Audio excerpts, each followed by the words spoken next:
Feel sharp? Be sharp. Use Gillette Blue Blades with the sharpest edges ever honed. Gillette's Cavalcade of Sports is on the air. From Ebbets Field, here in Brooklyn, Gillette presents the World Series. Afternoon, baseball fans everywhere. It's the old redhead, Red Barber, with Mel Allen, greeting you for the Gillette Safe to Razor Company as the New York Yankees and the Brooklyn Dodgers warm up for the fifth game in this great championship classic. Gillette, maker of world-famous Gillette razors, blades, and shaving creams, has leading events in various fields of sport the year round. Gillette also broadcasts and telecasts the major boxing match of the week every Friday night. This is a perfectly beautiful day from the standpoint of the weather. It couldn't be nicer. The temperature is right at 80 degrees, a completely clear, blue, sunny sky. The field is in apple pie shape, and the question now is what goes in this fifth game as the Dodgers are dormy. In other words, Brooklyn is 2 down with 3 games to go. The Yankees, as you know, lead 3 games to 1 in the best 4 out of 7. So this one has to be more seriously considered than any other that has come about. And for those of you who haven't looked in the little red book of baseball records or who are not quickly conversant, only twice in the entire history of the World Series, going back to 1903 when World Series as properly constituted began, has a team behind 3 games to 1 come on to win. In 1903, the Boston Red Sox did it in the first World Series. The last team to do it was the Pittsburgh Pirates against the Washington Nationals in 1925. So, there you have that. Now, about the pitches. It is, as expected, Vic Raschi, the big towering 21-game winner, who is coming back for his second shot. Raschi, who has been charged with the sole Yankee defeat. So Raschi is going to get another opportunity this afternoon. Vic Raschi, and as Casey Stengel smilingly says, Raschi is starting and Joe Page is ready in the bullpen.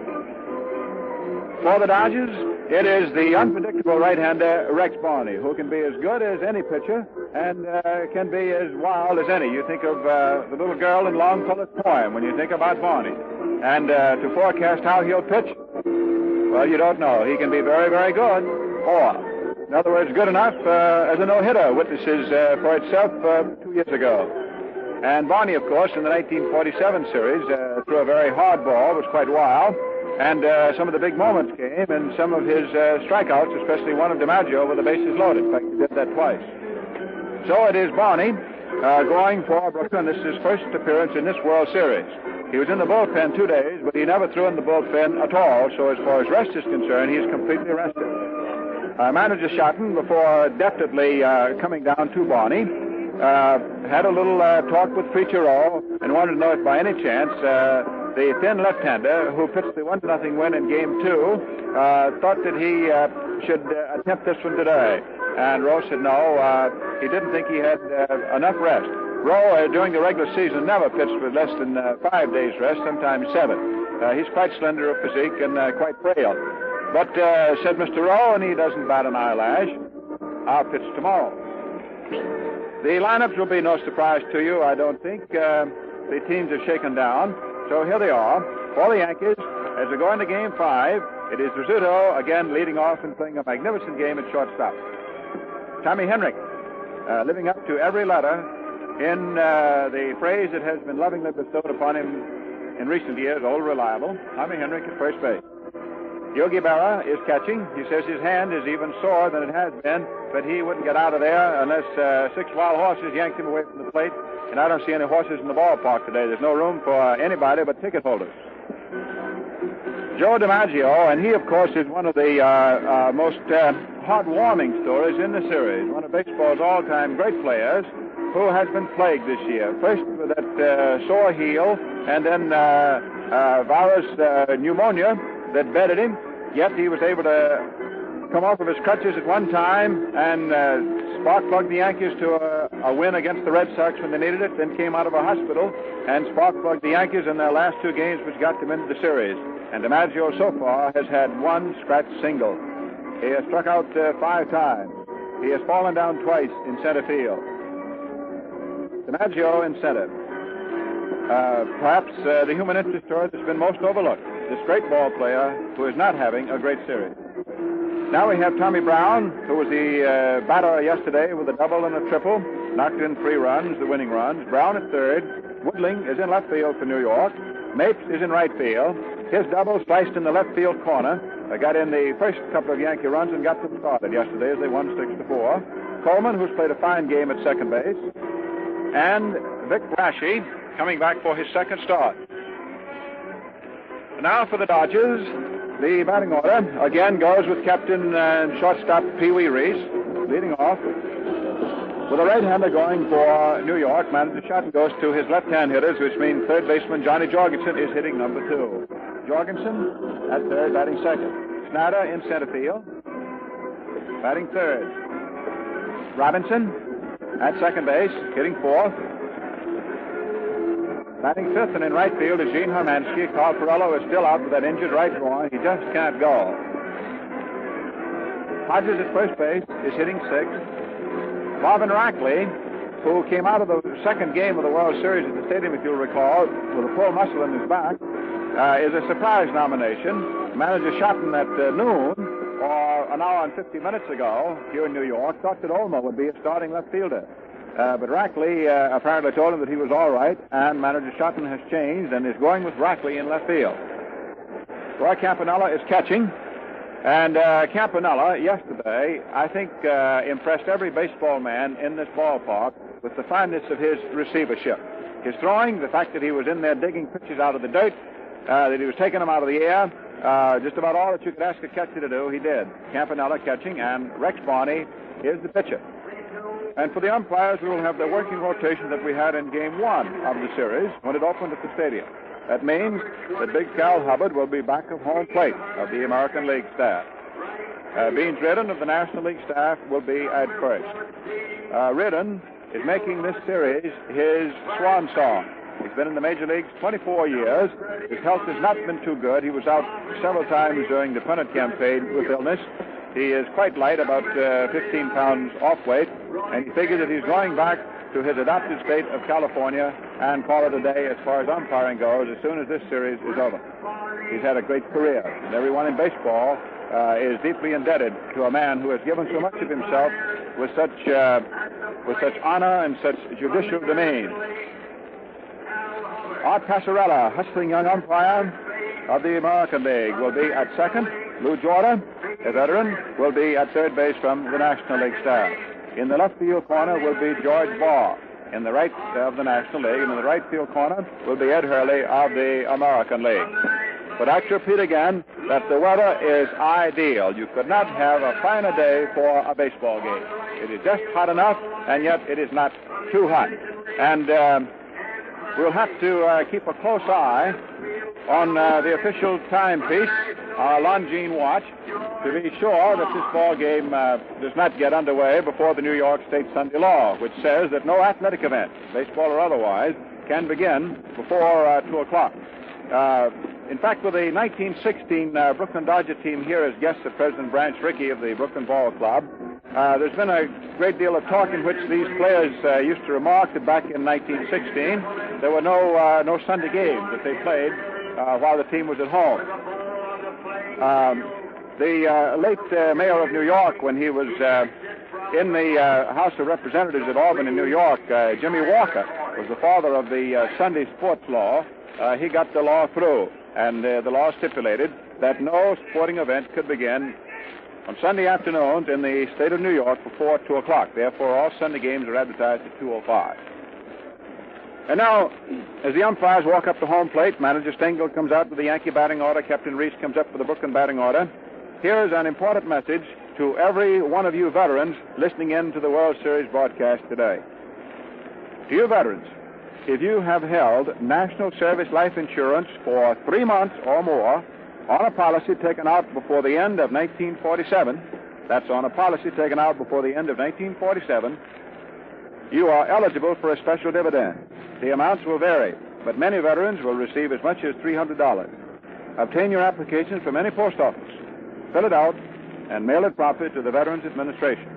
Now, don't fill out more than one application, and don't write to the Veterans Administration about your application. Checks will start going out after the first of next year. Now in that final lull before the storm, while things are still quiet, which they rarely are at Ebbets Field, we'll pause 10 seconds for station identification. This is the Mutual Broadcasting System. Hear the World Series exclusively over WOR. See it on WOR TV, Channel 9, WOR and WOR FM, New York.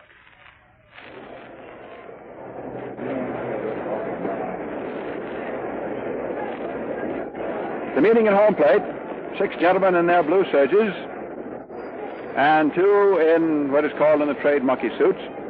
Reese handing over his batting cards, Casey Stengel handing over his. Each team representative comes up to home plate with 3 batting cards, and they must be identical. 1 set of cards, that's one from each team, is kept by the plate umpire. Then each team representative keeps his own batting card and one of the other fellas. So they have to be made out in triplicate. Rex Barney, who will start for Brooklyn and will take the mound sooner than will Rashi of the invading Yankees. Barney has finished his warming up and has gone into the dugout, sitting down for a last-minute blow. And Rashi is just polishing off. He's just throwing sort of loosely back and forth, just getting the feel in his arm just right. There's a final refinement going on at home plate over ground rules. Big Cal Hubbard, who back at the plate today will act as the umpire-in-chief, is straightening out something to make certain that Reese and Stengel understand. Of course, anything about this ballpark that Stengel doesn't understand, he never will. He was in it as a player. In fact, he played on the first Brooklyn team that ever performed in this park. It was an exhibition game against the Yankees just before the season opened in 1913. Reese and Hubbard going over some point of ground rules, and Pee Wee's pointing out towards center field. Just what it is, I don't know. It's not very serious because George Barr grins and walks away. Reese is just needling somebody, and Stengel grins. And by the way, Casey Stengel was very pleased to be honored by the folks from Oakland, California. Casey, managed Oakland to a championship last year in the Pacific Coast League. And before the ball game began, City Commissioner Frank J. Ewell of Oakland presented a proclamation from the City Commission commending Stengel for the fine job that he's done in managing the Yankees to the American League pennant this year. So, the Dodgers are calm. The Yankees are quietly and serenely confident. The umpires are now scattered to their 6th defensive post. One lone groundkeeper is finishing off a smooth place where Rashi was last warming up. Now, no one is on the field but the umpires, and now the Dodgers take the field, and the battle will be joined.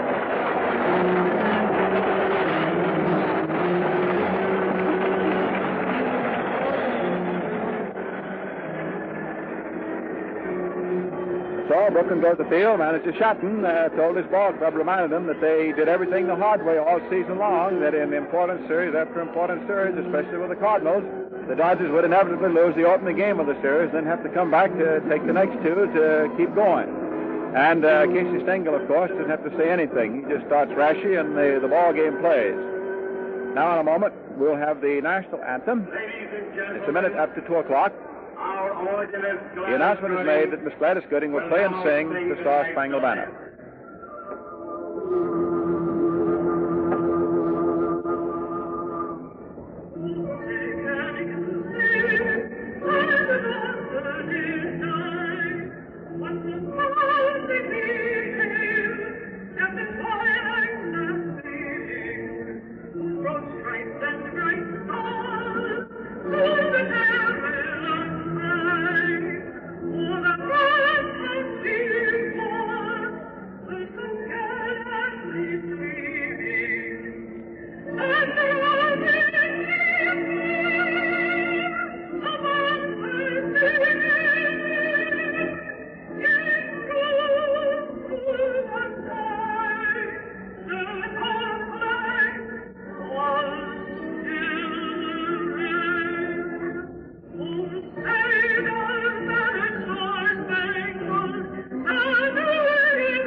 the preliminary words have been written and have been spoken.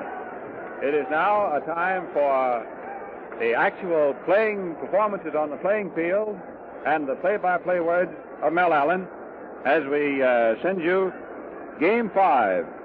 And Gillette is very pleased to have this in its cavalcade of sports. Mel, let me say again while you can hear it, it's great to work with a major league broadcaster, and here you are. Hello there, everybody. That goes double with me, Red. This program comes to you by authority of the Commissioner of Baseball. It's intended only for the private use of our audience. Any publication or reproduction of this program and commercial use of the program is prohibited. Roy Campanella's throw down to Jackie Robinson at second base. The ball whipped back around the infield and comes to rest in the glove of Rex Barney, who performed in the 1947 World Series with the Dodgers. In 3 games, he went 8 1/3 innings. I checked that he went 6 2/3 innings. Lost 1 game, did not win any, as Spec Shea beat him 2-1 in the 5th game of the 1947 setup. And so the right-hander, young right-hander, 23 years of age, for the Dodgers, starts the windup, pitching to Phil Rizzuto, and the first pitch is outside for ball 1. Rex Barney from Omaha, Nebraska. I called him 23. I should have said 24. He'll be 25 on December the 19th. In comes the delivery. Rizzuto takes outside again for ball 2. 2 balls, no strikes. The Scooter has a batting average in the series of 200. He's had 3 hits and 15 times at bat, all singles. Johnny Jorgensen's in close at third in the event of the bunt. Pee Wee Reese over toward the third base hole. Barney delivers outside again for ball 3. And now Johnny Jorgensen moves over from third base out to the mound to talk to Barney. And Carl Erskine sticks his head out of the Dodger dugout, starts to go down to the bullpen, is immediately called back for a moment. Now he's taking the walk down to the Brooklyn bullpen. He's trotting down now. You've got Jorgensen third, Reese short, Robinson second, Hodges first. Rackley left, Snyder center, Hermansky right, Campanella catching, Rex Barney pitching. 3 balls, no strikes to Rizzuto, and it's outside and low, ball 4, and the Scooter is on. Jackie Robinson trots over from second base now to talk to Barney. Tommy Henrik steps in. He's had 4 hits and 15 times at bat in the series for a .267 average. There have not been too many robust hitters in the series, it being predominantly a pitcher's classic this year, although yesterday the boys sort of broke loose a little. Outfield around toward right for Henrik, stands deep in the batter's box, in close to the plate. The pitch inside for a ball. It's a curve. Cal Hubbard almost went up with a hand. He was watching that one very closely. The ball broke, almost had the inside edge, but did not quite get it. You got Jorgensen about 10 feet off the third baseline, in on the edge of the infield grass, with Reese 3 strikes to the left, the second in halfway. Now the pitch, and Henrik takes outside for ball 2, and Rex Barney is starting out in very wild fashion. Time is called as Roy Campanella goes to the mound, and Captain Pee Wee Reese comes in from short, and there's action about to begin in the Dodger bullpen. A little conference around the mound, trying to settle Barney down.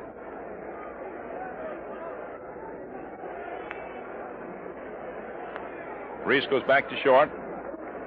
Campanella comes back to the plate. Milton Stock pokes his head out of the Dodger dugout to see that action is going on in the bullpen.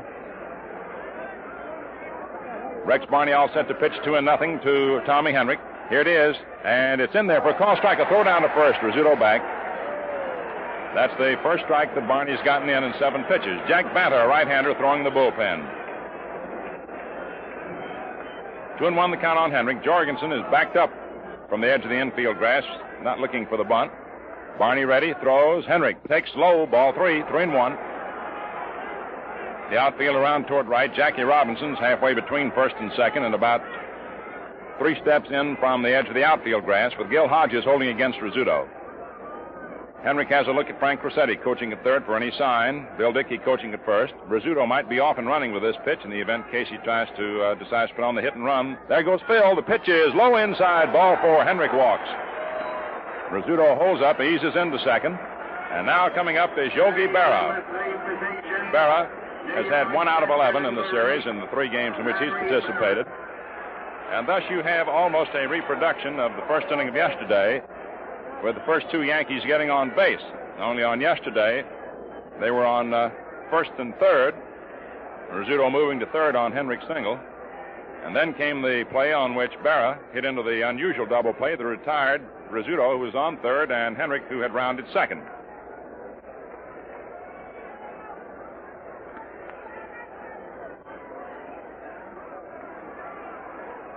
Yogi squares away. Jorgensen in on the edge of the infield grass. 10 feet off third. Rizzuto moves off second. Henrik off first. Here's the pitch. Yogi takes inside. Ball one. He bluffed a bunt. Jack Banta, angular right-hander, throwing in the bullpen for Brooklyn. Outfield for Berra, round toward right. Gil Hodges has moved into the edge of the infield grass, looking for the bunt, though he hasn't charged. Neither has Jorgensen, who will try to anchor at third if he can to let Barney handle the bunt if Yogi is bunting. Runners lead away. Here's the pitch. Yogi shortens up, takes a strike. And Campanella started to throw down to second as Reese broke for the bag, but he didn't throw. He cocked his arm, but he didn't let the ball loose. 1 ball, 1 strike. So the situation is boiling here in the first inning. This is a key man as Rex Barney is trying to settle down. Has worked the count to 1-1. Rizzuto has a short lead off second. Henrik off first. Now Hodges is in behind Henrik. He's not looking for the bunt. Here's the pitch. Berra swings at a curve and misses. Strike 2. He went for a bad pitch that was low inside. 1-2 the count on Yogi.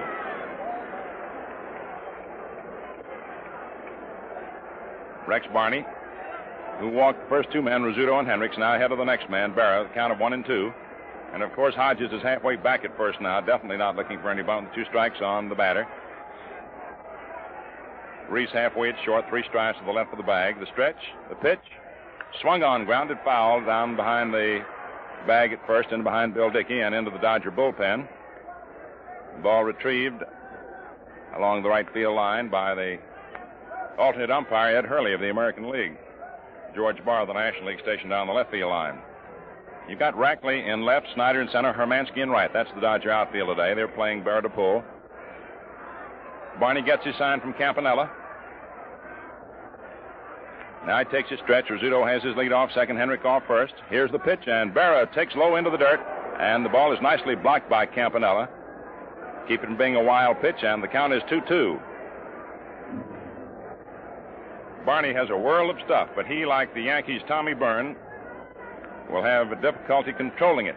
And when they can have their control down pretty well, they're tough to handle. Not easy to hit, in other words. 2 balls, 2 strikes. Top of the first inning, Rizzuto on second, Henrik on first. Reese trying to slip in behind Rizzuto. Now he backs away. Here's your pitch, and it's inside for ball 3. Full count on Yogi, 3-2. That pitch was very close to the inside corner. Possibly could have had it, but probably was below the knees, or at least it just missed it. Full count now on Berra. 3 balls, 2 strikes, nobody out. Rizzuto on second, Henrik on first. And young Rex Barney getting ready for an important pitch. They're all important in a World Series, but particularly is it important at this moment.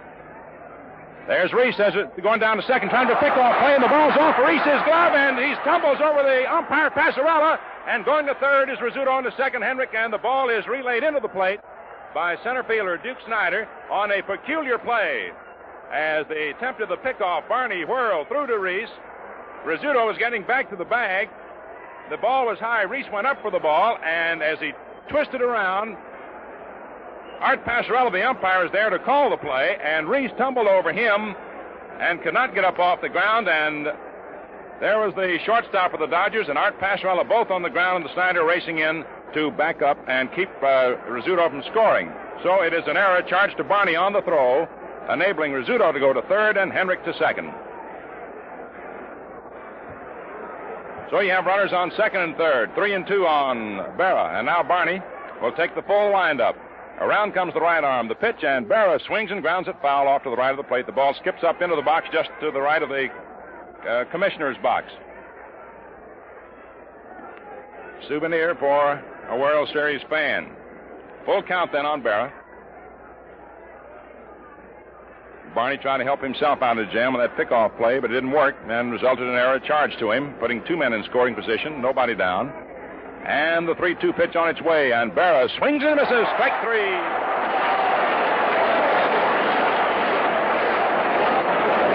How Barney strikes out Berra. And now here comes Joe DiMaggio. Joe has had 1 out of 14 in the series. As Red told you, the story of Joe DiMaggio is one that hasn't been told too much in this series. He hasn't had a very good series for a great star. But then one of the reasons perhaps that not too much has been said about Joe's failure to hit is the fact that he got out of his sick bed to finish the last 2 games of the year and is still not well. And here he is, Rex Barney facing the Clipper. And the pitch. High, ball 1. And the infield on the right side is in. The left side deep as the Dodgers play it in a split-up defensive situation. That is to say, Jorgensen is halfway back at third, 3-4 feet off the line. Reese deep at short over toward the gap, but there is Jackie Robinson on the edge of the infield grass, and Hodges just a step or 2 away from the edge of the infield grass. DiMaggio swings and sends a long drive to deep center field. There's Snyder racing way back toward the wall. He leaps up and grabs it.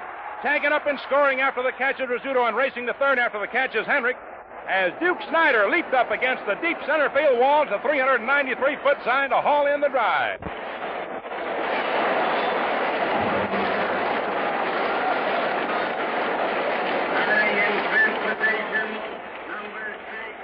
DiMaggio gets a hand as he comes into the Yankee dugout, and Casey Stengel pops his head out and claps his hands and says, "Nice going, Joe." And Duke Snyder made a sensational catch as he went all the way back to the deep center field wall and leaped and caught the ball above his head. And now here's Bobby Brown with 2 down, 1 run in, 1-0, New York. Henrik on third, the pitch to Bobby, in there for a called strike. That's about as good a ball as DiMaggio has hit in the series. And had he been able to pull it just a little bit, it would have been up into the seats. It is almost into dead center field. Bobby Brown, left-hand hitter, chokes that bat. Barney throws. Bobby swings and hits one right back through the middle, out of a second into center for a base hit. Henrik comes in to score. Up for the ball is Snyder. Off the grass, throws on into Robinson, and the Yankees lead 2-0 as Bobby Brown continues his spectacular World Series hitting. 3 for 3 in 1947, and he has had in this series 3 for 8. Now 4 for 9 with that base hit. So a total of 7 out of 12 in World Series competition for Bobby Brown. And that's Bobby's 4th RBI in the series, and he leads everybody in that respect. Now here's Gene Woodling, left-hand hitter. The delivery inside the knees, ball 1. 2-0 favor the Yankees. And to refer to a situation that we always do, it's a manager's headache. Those bases on balls. That started the Yankees off in this inning. Barney stretches, checks his runner. The pitch right in there for a call strike. A throw down to first, not in time. Brown sliding back in. Hodges not bothering to tag Bobby because the throw's a little late. Gene Woodling the batter. Cliff Mapes on deck. 2 runs in. Top of the first inning. Barney again ready. Has a look. Here's the pitch. Curve, and is just outside for a ball. 2-1.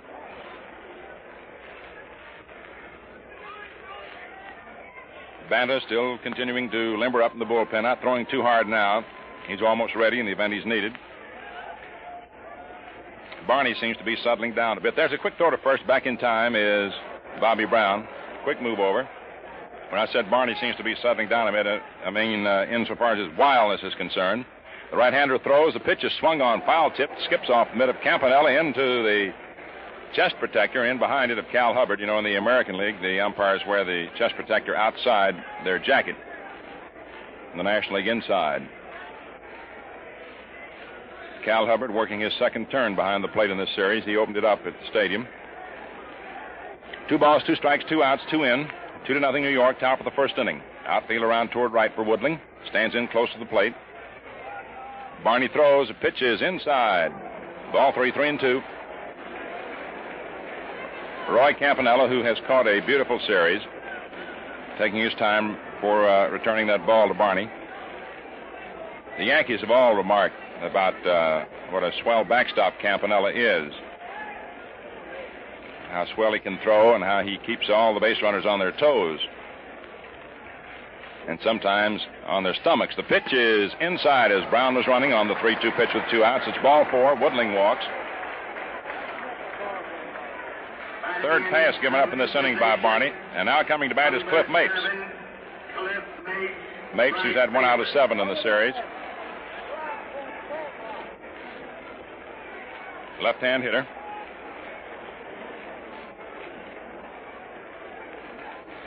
Brown on second, Woodling on first. 2 runs in. 2 men out. Infield is shaded around toward first. Rex Barney delivers. Mapes takes curve over for a call strike.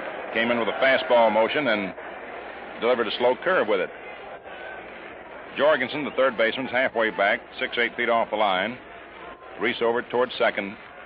He's about 3 strides to the left of the bag. Brown moves off second. Woodling off first. Here's your pitch. Swung on and foul tip for strike 2. Ball skips out of the mid of Campanella. Marv Rackley is over toward left center. Duke Snyder into right center. And Gene Hermansky is shading right center more than he would be the right field line. Not looking for Mapes to pull too sharply. Runners move away from first and second base as the pitch.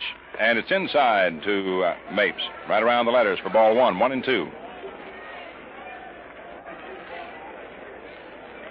Ball players are not prone to take too much of a toehold against a pitcher who is inclined to be a bit wild, as is Barney, or as is Tommy Byrne of the Yankees when he's working.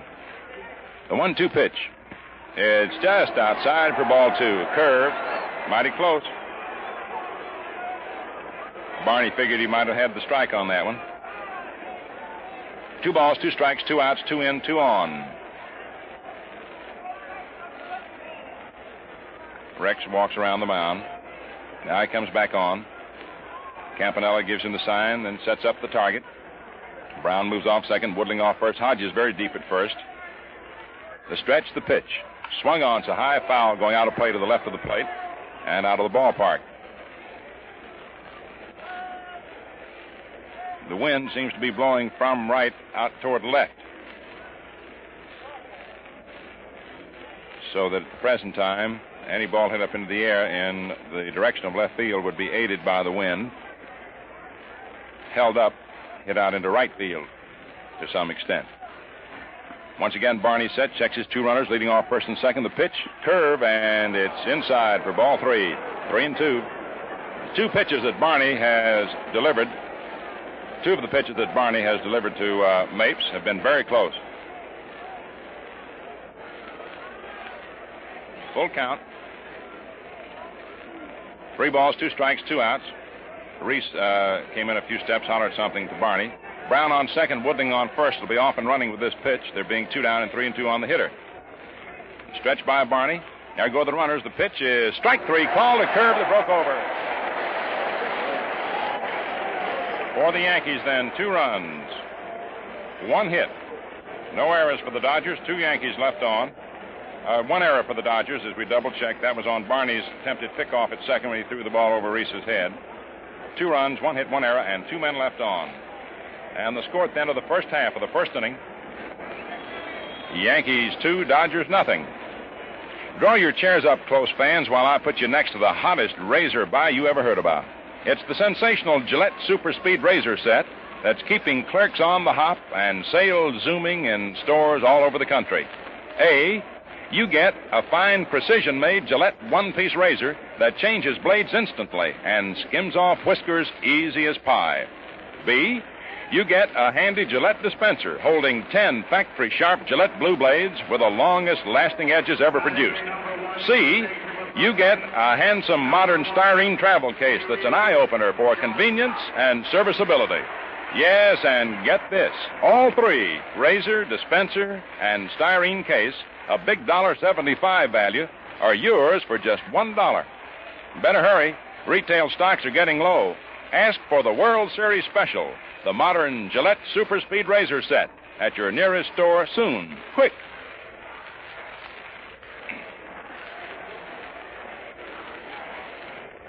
Last half of the first inning. Vic Grashy goes to the mound for the Yankees, making his second start of the series and working with 2 days rest. Defeated in the second game of the World Series 1-0 by the Dodgers and Preacher Row. As Grashy gave up 7 hits and 1 run and lost the ball game 1-0. The right-hander pitching to Pee Wee Reese, right-hand batter. Throws, and it's right in there for a called strike.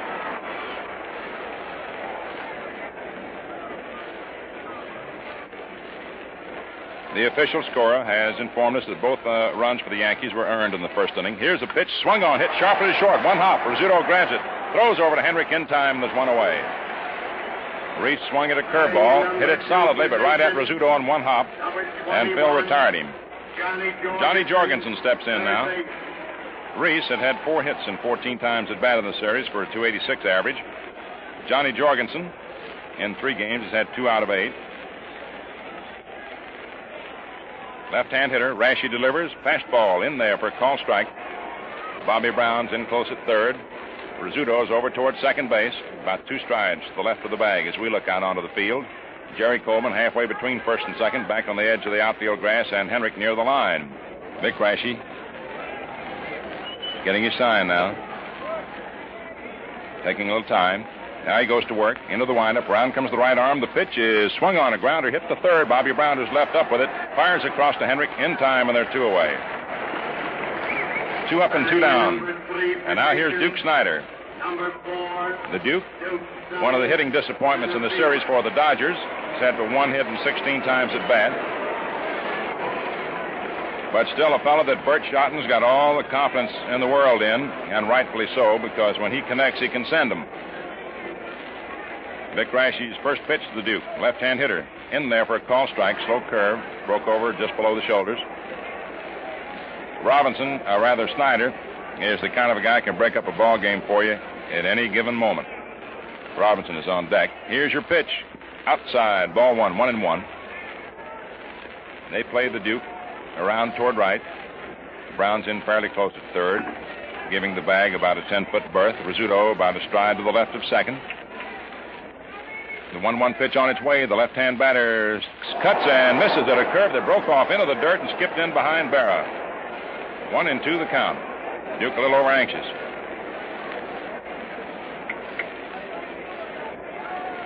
Jackie Robinson's on deck. Jerry Coleman, the second baseman, kicking at the dirt. He's back on the edge of the outfield grass and at a point halfway between first and second bases with Henrik deep 3 feet off the first baseline. Milton Stock coaching at third, Jake Pittler at first for the Dodgers. Now the 1-2 pitch on its way from Rashi to Snyder. Swung on and missed. Strike 3, and he's out of there. No runs, no hits, no errors, nobody left on. And Snyder goes down striking out for the 6th time in the series. DiMaggio had struck out 5 times, as had Snyder before the start of today's game. So the 2 center fielders were both running parallel courses. And now the Dodgers Symphony Band are serenading one of the owners of the Dodgers, Walter O'Malley, evidently his birthday, as they are playing Happy Birthday. And as they conclude, we pause 10 seconds for station identification. This is the Mutual Broadcasting System. Hear the World Series exclusively over WOR. See it on WOR TV, Channel 9. WOR and WOR FM, New York. Going into the top of the second inning, Jerry Coleman, Vic Rashi, and then Phil Rizzuto will be coming up for the Yankees. It's 2-0 New York, the end of the first inning of play. Spider Jorgensen comes in to say something to Rex Barney. Crowd sitting back rather quiet at the moment. A lot of folks out here today who were unable to get here during the weekdays. A lot of working people can't get out to the ball games except on Sunday.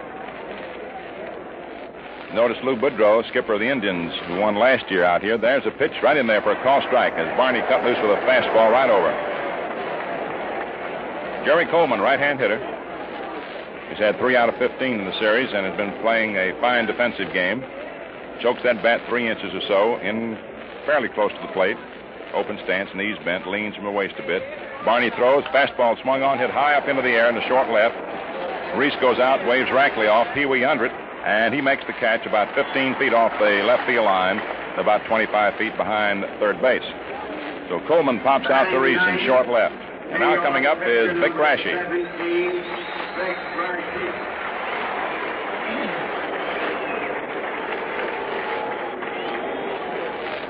Vic bats him right-handed, outfield straight away.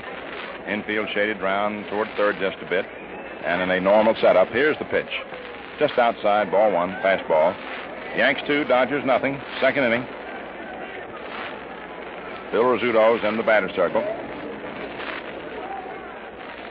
Rex Barney, the right-hander, throws. Fastball, and it's outside for ball 2 to Rashi.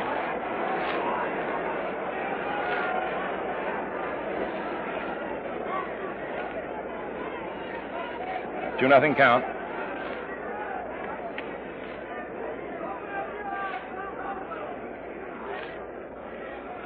Barney aims this one over. It's in there for a call strike. Fastball. 2 balls, 1 strike.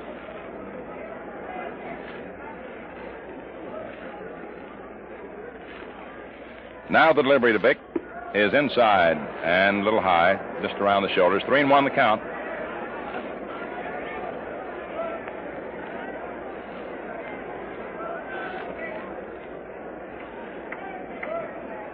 Barney gets his sign from Campanella, getting ready to work. Rashi stands way away from the plate. The 3-1 pitch. Right over for call strike 2. Barney has got a good fastball, really alive.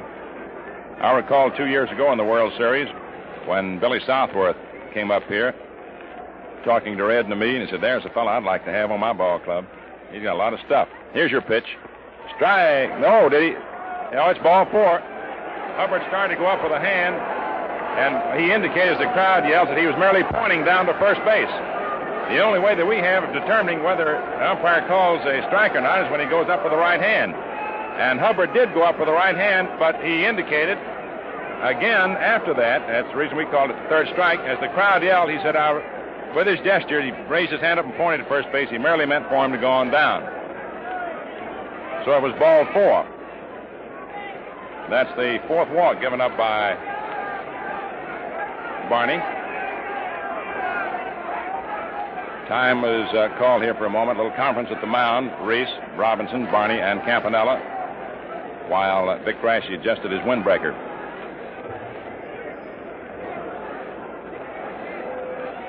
Now Rizzuto, who walked in the first inning and scored the first Yankee run, awaits the pitch. He's a right-hand hitter.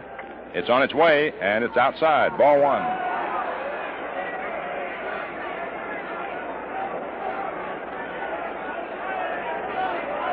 And now Campanella turns and says something to Hubbard.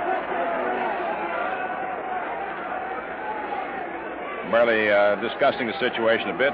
Barney figures some of those pitches that were close should have been called strikes on some of these batters.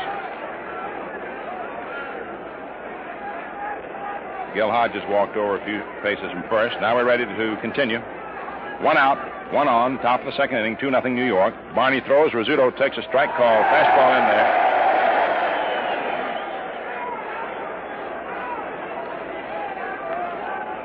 One ball, 1 strike, 1 out. Phil down on the end of the bat a bit. Here's your pitch. It's bunted down toward first. Hodges comes in, picks the ball up, and tags Phil out on the line as Rashi goes to second. Now, Phil will be credited with a sacrifice, though that was not actually his intention. He was bunting to get on with 1 out. He was hoping to bunt it to the right of the mound to make Robinson come in and field it, and Hodges get off the bag so that he could beat it out, but he bunted it right toward Gill. And the Dodger first baseman picked it up and retired Rizzuto unassisted. However, since it moved Rashi down to second, it must be scored as a sacrifice, so that was not the intent. Now here's Tommy Henry. At least that was not the sole intent. Frank Cressetti coaching there at third, hollering down to Rashi. He's watching Reese and Robinson for Vic as Vic watches Barney. Barney has the stretch. Here's the pitch, and Henry swings and sends a ground ball to backhanded nicely by Hodges. Flips to Barney, covering for the out, and a beautiful play.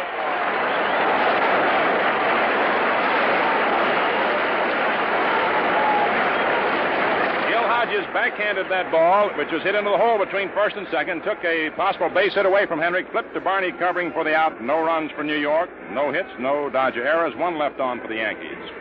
Fans, Earl Torgeson, first baseman for the Boston Braves, is here watching the game with us. Earl, come in and say a few words to the folks. About Gillette Blue Blades? Can you name a better kind?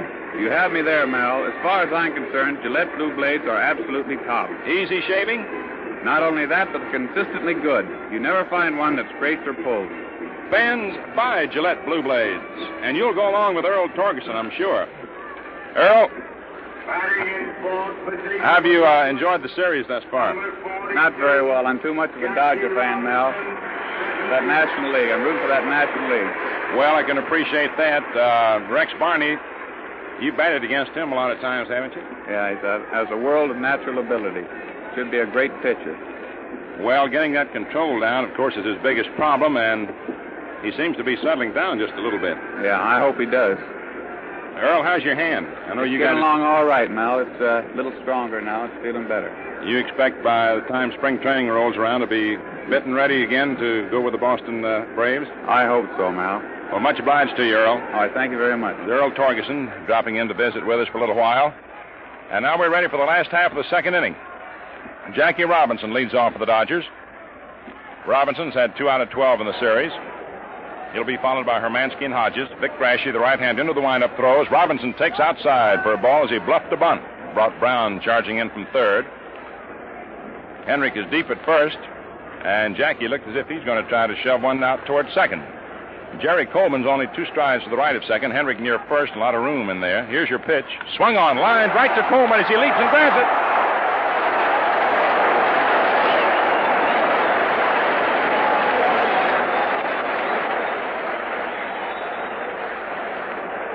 Jackie Robinson's blazing liner was hit just above Coleman's head, but it sank.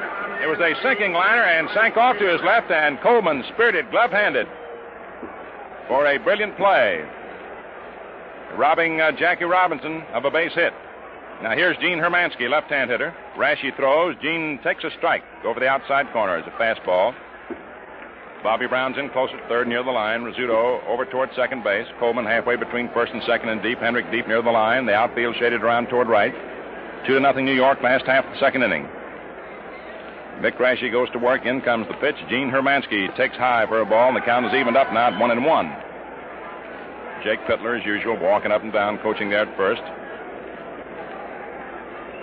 Gil Hodges on deck, going through his usual batting, preceding his batting motions, adjusting his cap. Here's the pitch, and it's inside to Hermansky for ball 2, 2-1. Berra turns and asks Hubbard where the ball was. It was close. 2 balls, 1 strike. Jerry Coleman just went over and took Jackie Robinson's glove, which was nearby, and tossed it a little further back out on the grass in right field so it wouldn't be in his way. Now your 2-1 pitch. Swung on, popped foul off to the left of the plate and out of play. Ball going into the upper deck. And you got a 2-2 count on Gene.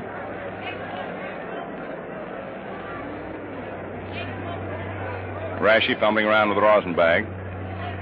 Has a new ball to work with. Working with 2 days rest, he's taking his time.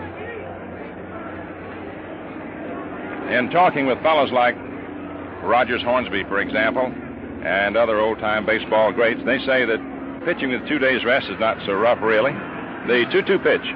Curve is swung on, drilled out in right center field. There's Mapes racing over, and he takes it for the out. Hermansky didn't get a good cut at that ball. If he'd have hit it solidly, it'd have gone a lot further. Hornsby said that most of it's in a pitcher's mind. And he referred back to the old days when the pitchers used to work very frequently with very little rest. Gil Hodges, right-hand hitter, awaits the delivery from Brashy. It's fastball over for a called strike.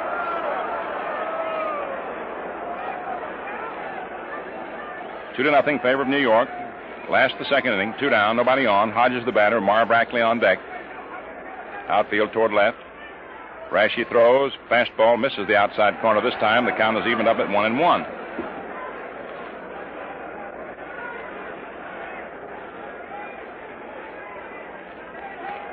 Big Gil, boy from Petersburg, Indiana, who made the change from a catcher to a first baseman and has developed amazingly rapidly and shows promise of becoming a very outstanding first baseman if he already hasn't done so. 1 ball, 1 strike to count on him. Brashy into the windup. In comes the pitch. Swung on, hit sharply out to short. Rizzuto is right up with the ball. Fires the long way to Henrik, and it's in time for the out. Scooter showed a flash of his brilliance that has put him into contention for the most valuable player award in the American League this year as he raced to his right, took that ball deep over toward third, and threw Hodges out.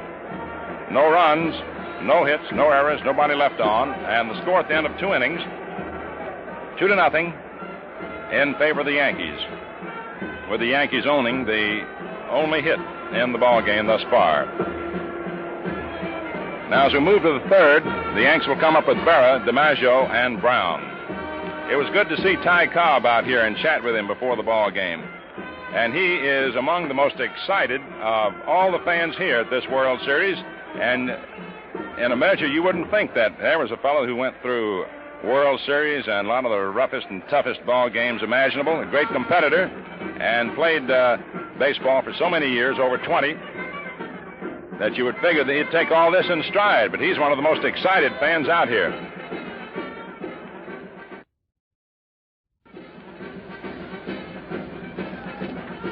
The Dodgers Symphony Band entertaining the crowd today. Top of the third inning, 2-0. For you late tuners in, the Yankees got 2 runs in the first inning when Rex Barney started off in wild fashion, walking Rizzuto and Henrik. An attempted pickoff play at second, he threw the ball away. Rizzuto went to third and Henrik to second. And after Berra struck out, DiMaggio drove Snyder to the center field wall to take his drive. Rizzuto scored after the catch, and Brown singled Henrik home. Now here's Berra. Barney throws. Pitch it swung on, hit back to the box on a hop. Rex takes it, throws over to Hodges, and Berra is out. Yogi went after that first pitch and bounces out to Gil Hodges. And up comes Joe DiMaggio, on whom Duke Snyder made a spectacular play in the first inning. Duke went all the way back to the center field wall, 393-foot mark, leaped high into the air, and took the ball up over his head. So the Clipper steps in, and Rex Barney starts to work on him. The right-hander fires. Pitch is inside at the belt for a ball. The outfield is around toward left. Gene Hermansky almost half facing the right field line. He's way off of it. Third inning, 1 out, nobody on, 2-0 New York. The delivery swung on, lined out to center. Here's Snyder coming in fast, and he makes a glove hand catch of the ball sensationally. How about that?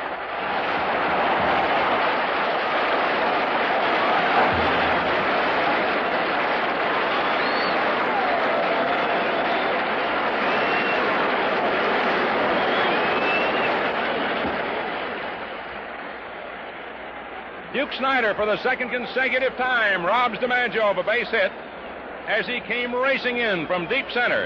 And at top speed, reached down and about a foot or so off the ground, plucked DiMaggio's sinking, blazing liner to rob him of a base hit for the second straight time Joe's been at bat. Brilliant play by the Duke. Now here's Bobby Brown, who takes a fastball low, little inside, ball 1. The crowd roared its approval of the sparkling defensive maneuver of Duke Snyder. Duke probably figures, well, I'm center field and I haven't been hitting. I'm going to let DiMaggio have any either. Here's a pitch, and it's weighing outside for ball 2. 2 balls, no strikes.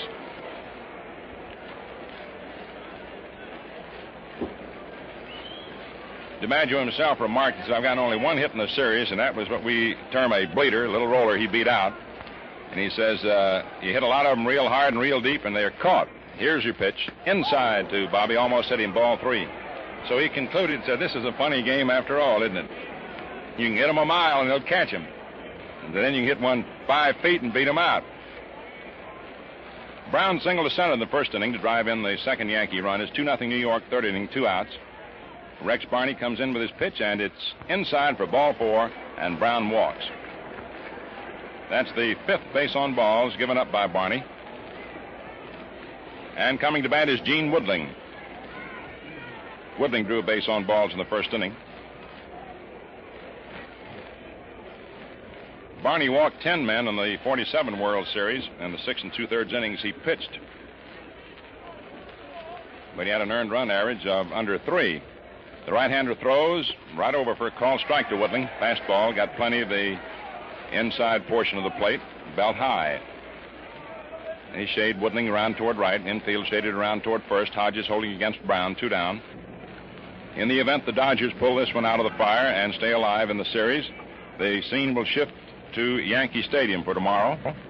And in that event, we'll be back on the air at our usual time of 12:45 Eastern Standard Time. Today we started an hour later than usual because of the New York state law. The pitch.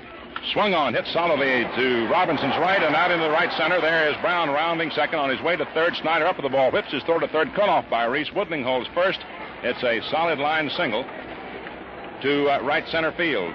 Jackie darted to his right as the ball hit the skin part of the infield after starting out as a liner, but as he attempted to backhand it, he couldn't quite get to it, and he went on out there for the base hit.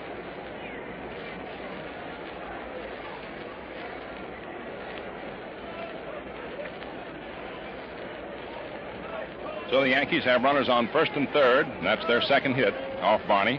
And the batter is Cliff Mapes, who took a third strike in the first inning. The left-hand batter swings and foul tips it at the plate. Strike one. Barney delivered a curveball up there.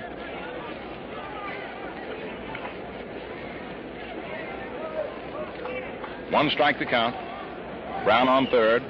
Woodling on first. Hodges holding against Gene. Banta starts to work the bullpen again for Brooklyn.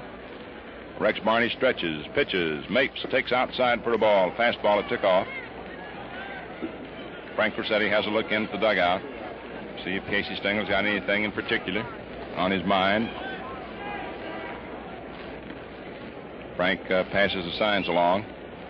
Barney again ready, throws. Mapes started to swing and held up at a curve. That's inside, and Mapes, in his effort to hold up, fell away from the plate to his knees. 2 balls, 1 strike. Brown on third and Woodling on first. The Yankees leading 2-0, third inning. 2 men down. The Dodgers' young right-hander looks in, gets his sign from Campanella. Again, he's ready, takes his stretch. Runners move off first and third. The pitch is swung on and missed for strike 2. It was a breaking ball. And now Casey Stengel pops out of the Yankee dugout, hollers something at Cliff. One of Casey's favorite expressions, as all managers do have. Just get a piece of the ball. Don't try to murder it. 2 balls, 2 strikes, 2 outs, 2 on, 2-0 New York.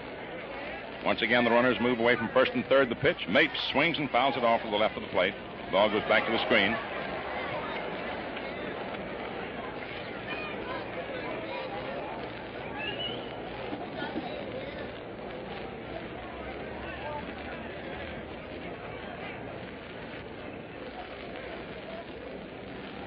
Barney with a new ball to work with. 2 balls, 2 strikes on Cliff Mapes. Brown on third, Woodling on first.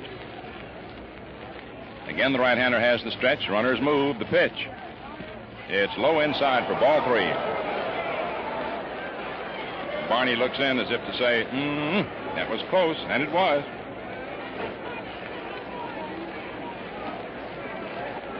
So we've got a full count on Mapes, and with 2 down, Brown on third will be playing it safe. Woodling on first will be off and running. Barney stretches. Woodling ready to go. There he goes. The pitch is outside. Ball 4, and they're loaded up. The 6th base on balls given up by Barney. Brown is on third. Woodling is on second. Mapes is on first. Milton Stock pokes his head out of the Dodger dugout on orders from Bert Schotten to see how Banta's looking out there, warming up in the Dodger bullpen down the right field line. And the batter's Jerry Coleman. Jerry popped out in the second inning to Pee Wee Reese. Right-hand hitter. Casey Stengel again pops his head out of the Yankee dugout, located to the left of home plate, and hollers his usual expression. Get a piece of it, Jerry. He's a choke hitter. Chokes up on that bat about 3 inches or better, in close to the plate. Brown leads off third, Woodling off second, Mapes off first. The windup by Barney. In comes the pitch. Coleman takes outside. Ball 1. 1 ball, no strikes. The outfield is about straight away, and there is Hermansky moving a couple of steps more over toward the right field line. Coleman can hit that ball just where it's pitched. He'll pull it, he'll hit it straight away, he'll hit it to right. Rex Barney into the windup. In comes the pitch. Swung on, hit on the hole between third and short to left field. Brown scores. Woodling rounds third, digs to the plate. The ball bobbled momentarily by Rackley. His throw is back to second base. Mapes gets back there in time. It's a 2-run single for Jerry Coleman. And the Yankees lead 4-0, and out of the dugout comes Dodger pitching coach Clyde Sukforth. Jerry Coleman coming up with a clutch single to left to drive in 2 runs, scoring Brown and Woodling. And all this action has happened after there were 2 men out and nobody on. Again, the base on ball started it. With 2 down, Brown walked, Woodling singled, Mapes walked, and Coleman singled to left. That's going to be all for Rex Barney, and Jack Banta will come onto the scene. So Jerry Coleman gets his 4th hit of the series, driving in his 2nd and 3rd runs. There was Jerry Coleman's base-clearing double in the 8th inning of the final game of the season a week ago today against the Boston Red Sox. It gave the Yankees their margin that carried them through the 9th inning against Boston. So Barney leaves after having gone 2 2/3 innings, and the fans give him a hand.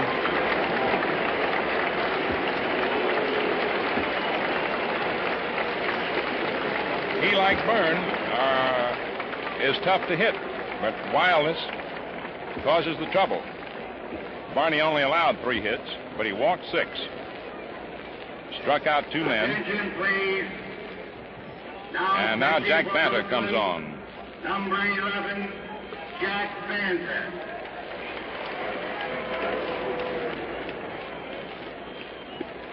Erskine is going to work in the bullpen for Brooklyn. Banta has been in 2 games previously, working a total of 3 1/3 innings in this series, allowing only 2 hits and giving up 1 walk, striking out 2, and has not allowed any runs. So the right-hander starts his warm-up. It's 4-0 now in favor of New York. Has just concluded his warm-up pitches from the mound, and the first man he'll face will be Vic Raschi. Jack Banta, 6'2", 265-pounder from Hutchinson, Kansas, goes to work with Mapes on second, Coleman on first. His delivery to Raschi is curve swung on for strike 1. It looks as if Vic swung at that ball after he's already in Campanella's mid. Looked like he couldn't make up his mind whether he wanted to or not. Raschi walked in the 2nd inning. 2 runs are in here in the 3rd, 4-0 New York. Banta ready. Throws. Pitch swung on, hit through short into left center field for a base hit. Mapes rounds 3rd, comes in to score. The throw goes to 2nd, and Coleman dives back into the bag as Vic Raschi smacked a solid single to Reese's left into left center to drive in the 3rd run of the inning for New York, scoring Cliff Mapes. And it's 5-0 in favor of the Yankees.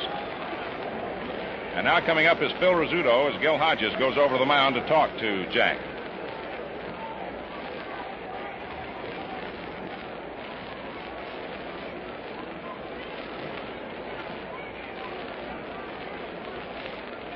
Banta allowed a single in the 9th inning of the first game here in Brooklyn. The first man he faced when he came on in relief. Rizzuto swings and fouls a pitch off to the right of the plate. That also scored a run. He allowed a single to Coleman, the first man that he faced, and then was all right thereafter. That run, of course, is charged to Rex Barney. It was put on by him. Coleman is on second. Raschi on first, 2 down, 3 in, 5-0 Yankees. Phil Rizzuto takes low for a ball, 1-1. The Scooter walked and sacrificed previously. He's not been charged with a time at bat in this ball game.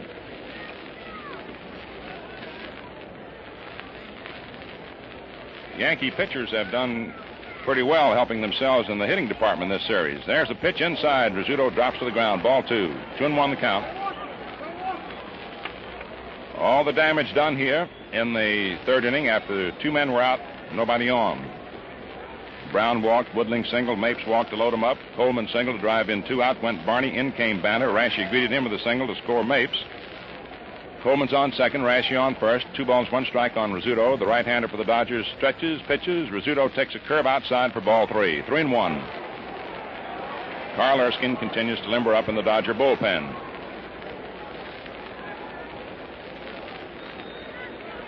Banta kicks the dirt out in front of the rubber.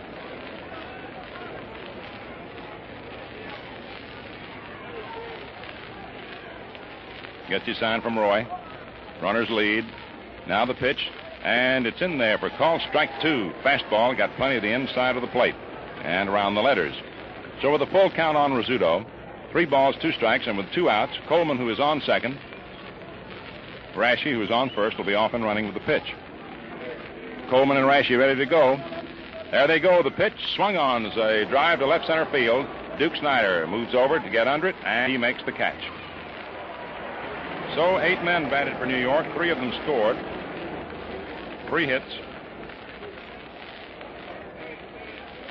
No Dodger errors and 2 Yankees left on. The score at the end of 2.5 innings, the Yankees 5, the Dodgers nothing. Friends, you heard Earl Torgeson of the Boston Braves say Gillette Blue Blades are tops with him because they're always easy shaving, always consistently good.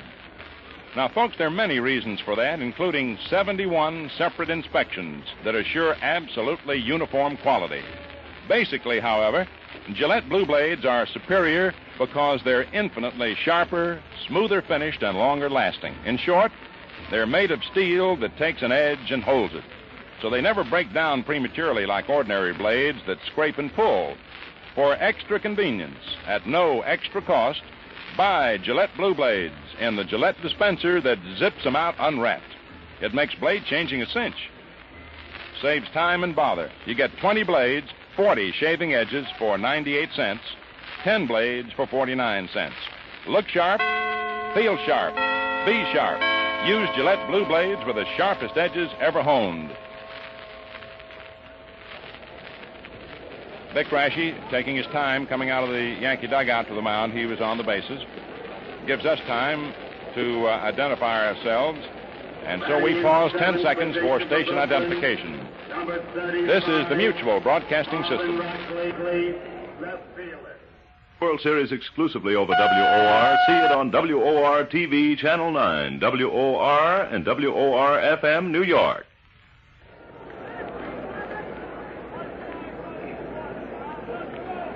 This is Mel Allen speaking to you from Ebbets Field. Red Barber and I very happy to bring you this World Series, which is the 11th consecutive one brought to you by the Gillette Safety Razor Company. And Jim Britt doing the television, Rene Canizares beaming it to our Latin American neighbors. And now in the last of the 3rd inning, first pitch is in there for a call strike to Marvin Rackley, a left-hand batter. Marv, a 5'10", 170-pounder from Walhalla, South Carolina. Raschi throws. It swung on, fouled off the chest protector of Cal Hubbard as he got by Berra for strike 2. 5-0 favor of New York, last of the 3rd inning. This broadcast is also being heard around the world through the facilities of the Armed Forces Radio Service. Our troops, our boys and girls in service wherever they may be stationed. Raschi studies Berra's sign, going to work. Around comes the right arm, in comes the pitch, and it is swung on and foul tipped, but into the mid of Berra for strike 3. We had to hold up and wait to see if Berra held on to the ball, as did Cal Hubbard, before he would call him out. And now here's Roy Campanella.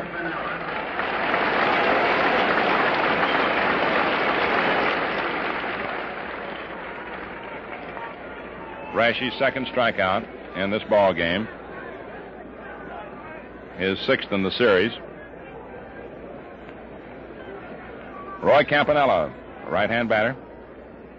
Raschi delivers fastball just outside, ball 1. Campanella's had 3 for 12, including a home run in the series for Brooklyn. Outfield around toward left, infield shaded well around toward third. Brown deep, 5 feet off the line. Rizzuto over toward the gap. The pitch, right over for a call strike. Evens up the count now at 1-1. 1 ball, 1 strike. 1 out, last of the 3rd. New York 5, Brooklyn nothing. Yankees leading games 3-1. Here's your 1-1 service. Campanella takes fastball outside for ball 2, 2-1.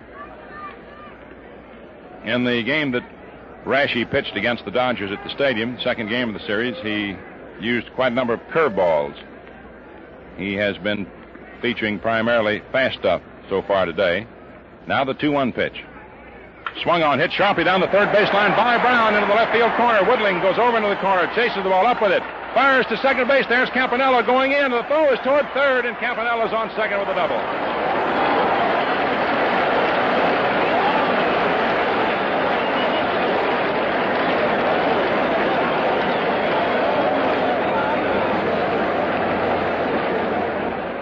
Gene Woodling after he fielded that ball, we were watching Campanella and figuring Woodling to be throwing to second.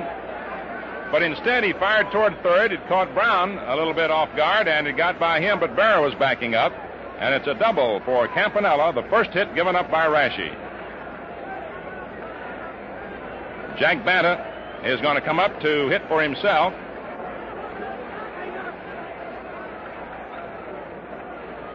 Jerry Coleman's over to talk to Rashi.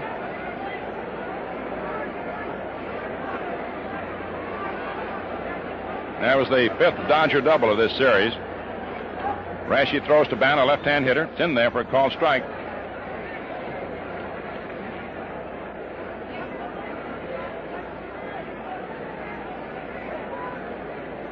Banta is figured to be only a fair hitter as a pitcher, but anytime a man's up there swinging a bat, you got to be wary of him. The curve is swung on, a ground ball hit to Henrik. He's up with it. Outruns Banta to the bag. Going to third is Campanella. They're two down. And coming up is Pee Wee Reese. Banta grounds out to Henrik unassisted. Rashi ran over to cover, but Henrik said, I'll take him, and did. Now we go to the top of the Brooklyn order. And here's Pee Wee Reese.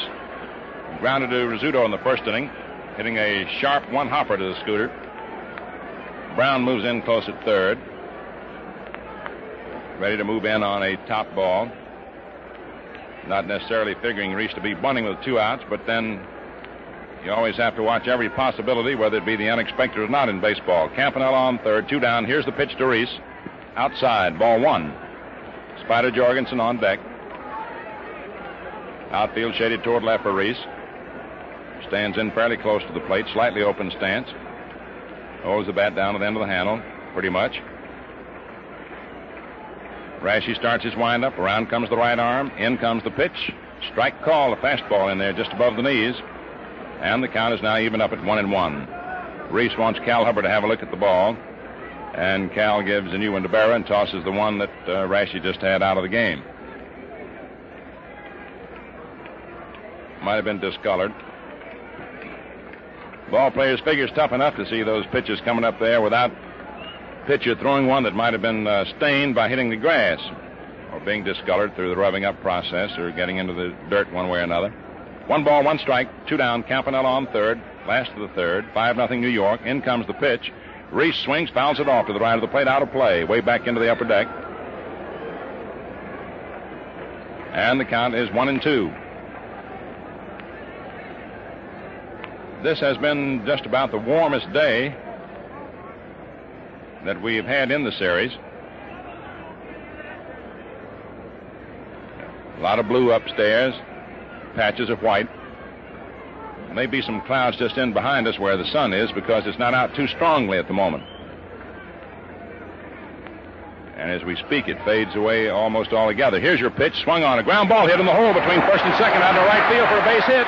Campanella comes in to score, mates up with the ball, flips to Reese and Reese to Rizzuto, and Reese is on with a run-producing single to right field.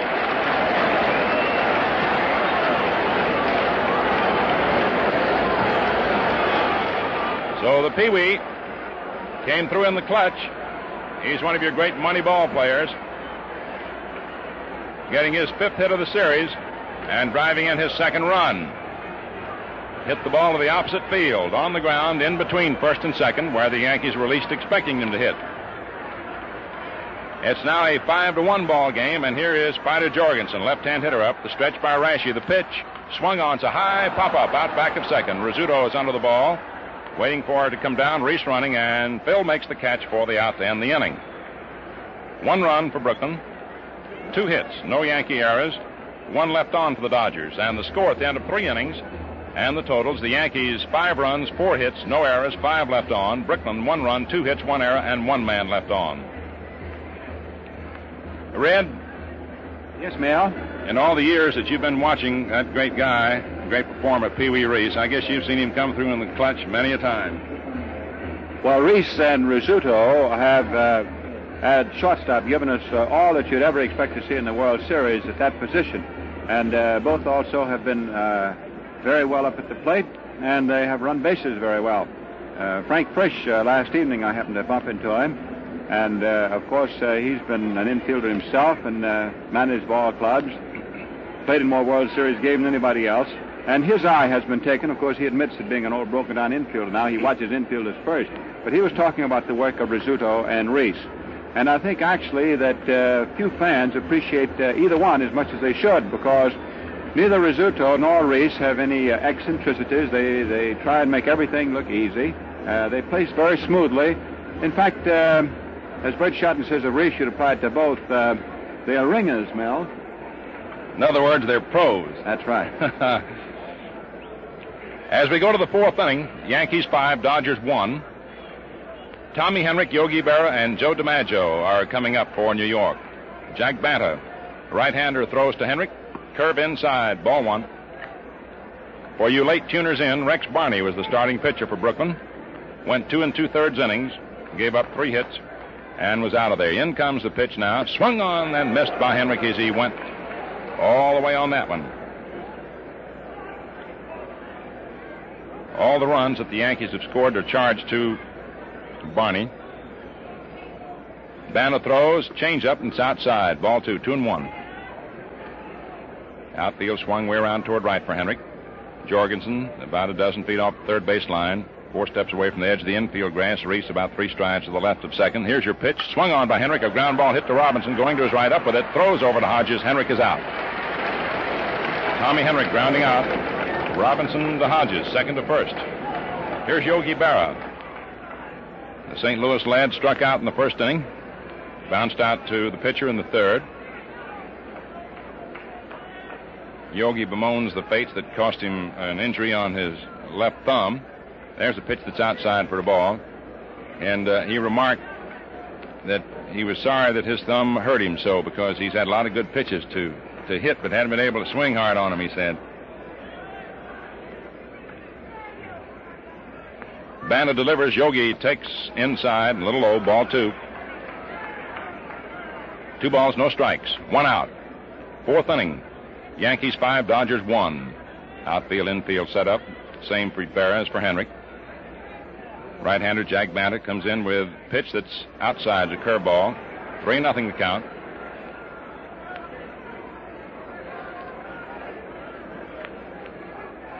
Banta to the rosin bag, gives it a touch, wipes his hand across the letters of the uniform. Getting ready for that 3-0 pitch, aims it over the plate, and it is in there for the called strike, 3-1. Gil Hodges deep at first, and almost on top of that first baseline. Jackie Robinson halfway between first and second and back deep. Now the 3-1 pitch from Banta to Berra. Swung on, lined right to Hodges for out number 2.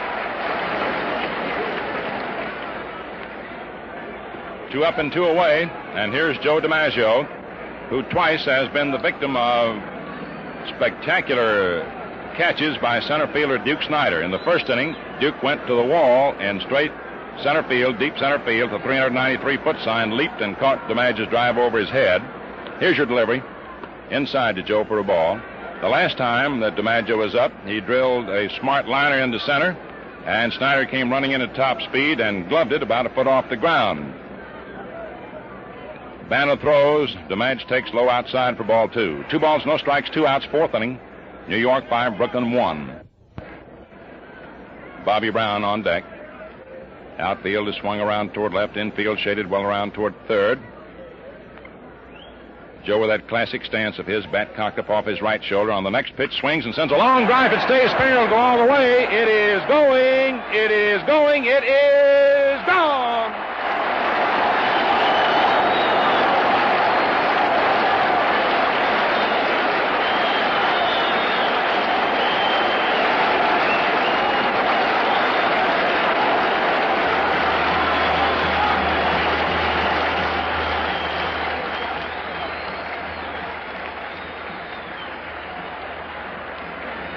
DiMaggio made sure this time nobody was going to make a spectacular catch, and the boys greet him because he's had a rough series in the base hit department, and the entire team practically came out and met him in front of the dugout and patted him on the back.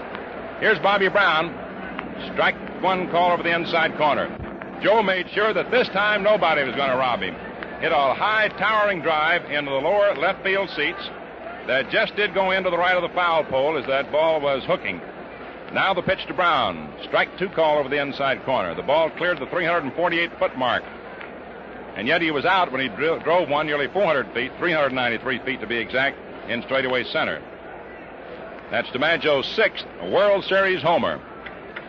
This is the 8th series in which he has participated. The pitch is swung on and missed. Strike 3 for Bobby Brown. And Campanella flipped the ball down to Jorgensen at third, though it was the third out. It shows you that sometimes the power of concentration in a World Series will do certain things to certain fellas. Strike 3. 1 run for New York, 1 hit, no errors for the Dodgers, nobody left on, and a hand for DiMaggio as the crowd greets him going out into center field. And the score at the end of 3.5 innings, the Yankees 6, the Dodgers 1. Last half of the 4th inning, Duke Snider leads off for the Dodgers, left-hand batter, struck out in the 1st inning. Rashi pitches, Duke takes a curve over for a called strike. Jackie Robinson on deck, Hermansky to follow. There was a wild rumor that spread briefly before the ball game concerning DiMaggio, but it was quickly scotched that he was back in the hospital with a 103-degree fever. Here's a pitch swung on and missed. Strike 2 as Duke cut hard. That was one story that was easy to trace down and scotch in a hurry because all he had to do was go down to the Yankee dressing room when the team arrived, and there was Joe with his son, Joe Jr., Joe putting on his uniform. The right-hander comes in with his pitch, and it swung on and missed. Strike 3. And Snider goes down, striking out for the 7th time in the series. Now Jackie Robinson steps in. Robbed of a base hit in the 2nd inning by Jerry Coleman on a sinking liner that Jerry gloved. Outfield shifts around toward left, shades around toward third on the infield. Brown in close to third in the event of a bunt or top roller. Vic Rashi into the windup throws. Strike call, fastball through there. New York 6, Brooklyn 1, last the 4th. Robinson stands deep in the batter's box, just a little way away from the plate. Rashi's delivery, curve, swung on, hit right back through the middle, out over second into center for a base hit. Joe DiMaggio comes in, scoops the ball up off the green carpet, throws into second to Rizzuto, and Robinson holds on at first with a single to center. It was a curveball that he hit, and he was just waiting for it. Hit it right back through the middle. That's the 3rd hit off Rashi. And now coming to bat is Gene Hermansky, who flied out to Mapes in the 2nd inning. Left-hand batter, Bobby Brown, about 5 feet off third, 2 steps away from the edge of the infield grass. Rizzuto 3 steps to the left of second in, halfway. Now your pitch, swung on, it's a high fly ball out into short left. Woodling trots in toward short, under the ball. Rizzuto hollers, "Take it, Gene." He does. Robinson halfway to second, turns and shoots back to first. So Hermansky flies out to Woodling in short left. And now coming to bat is Gil Hodges, who grounded to short in the 2nd inning. Tommy Henry hollers to Rashi, "I'm going to play halfway," or "I'm going to play not on the bag, rather," against Robinson, but in behind him. But now Hendrick moves in and has a look at Casey Stengel in the Yankee dugout to see where he wants him to play. Meantime, Gil Hodges, right-hand hitter, steps in, stands away from the plate, fairly deep in the batter's box, open stance. Outfield around toward left. They play him to pull toward left field. Here's your pitch, curve, and it's inside for a ball. 1 ball, no strikes. We'll watch Jackie Robinson for you in the event he does decide to take off and try to steal second. Jerry Coleman moves in a step or two, hollers something to Rashi. 4th inning, New York 6, Brooklyn 1. Woodling is way back deep and left. Rashi stretches. Robbie dances off first. Hendrick moves over to first. Here's the pitch, and it's outside. Ball 2. 2 balls, no strikes. Robinson danced off first as if he might be thinking of going down, and Hendrick, who was in behind him, then came dashing over to first. Rashi had a look, but instead of throwing to Hendrick, came into the plate with it. Robinson widens his lead a bit, stretched by Rashi. You look at Jackie. There's the pitch, and it's in there for a strike. Jackie bluffed a dash to second that time. Thought he was going to go. 2-1 the count on Hodges. Robinson and Hodges now exchange glances. 2 men down. Rashi with a stretch. A look. Here's your pitch. Swung on. Lined out in the right field corner. And Robinson might possibly score on. He's rounding second, headed for third. Mate plays the rebound beautifully. He throws into Rizzuto and holds Hodges to a single and Robinson to third. Cliff Mate's beautiful play of that ball off the right field wall held that blow to a single as Hodges lined it into the right field corner, and Mapes, who was over in the right center, dashed over and played the rebound perfectly to keep Jackie Robinson from scoring and keep Hodges from taking the extra bases. So Hodges lined a single into the right field corner, sending Robinson to third, and the batter is Marv Brackley, who struck out in the third inning. And immediately, Carl Erskine starts to warm up in the Dodger bullpen, with Bert Shotton evidently having in mind the injection of a pinch hitter for Banta should Rackley, who now is at bat, and Campanella, who follows, get on. Score, Yankees 6, Brooklyn 1, the last half of the fourth. Robinson on third, Hodges on first, 2 men down, Rackley left-hand hitter up. The stretch, the pitch. Outside, ball 1.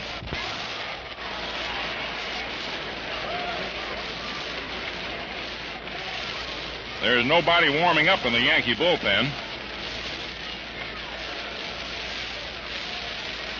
Vick again ready. He throws inside, ball 2. Robinson on third, Hodges on first, 2 down, the stretch by Rashi. Here's the pitch. Strike call, got the inside corner, just below the belt. 2-1 count on Marv. Bobby Brown's in close at third. Rizzuto 4 strides to the left of second, in halfway. Jerry Coleman deep, 4 strides to the right of second. Henrik just in behind Hodges at first. A 2-1 count on Rackley. Again, Rashi is set. Here's the pitch. Rackley takes low inside for ball 3. Roy Campanella is on deck. And now Jim Turner comes out of the Yankee dugout on orders from Casey Stengel and motions for action in the Yankee bullpen. And it's Fred Sanford getting up. Just as Rashi takes his stretch, Rackley steps out of the batter's box. Rashi is perspiring rather freely. The upper portion of his uniform shirt absolutely wet. Harvey ready for the 3-1 pitch. Runners on first and third. Here it is, and it is strike 2 called right over. Rackley started at first and was called back by Hubbard going up with the right hand.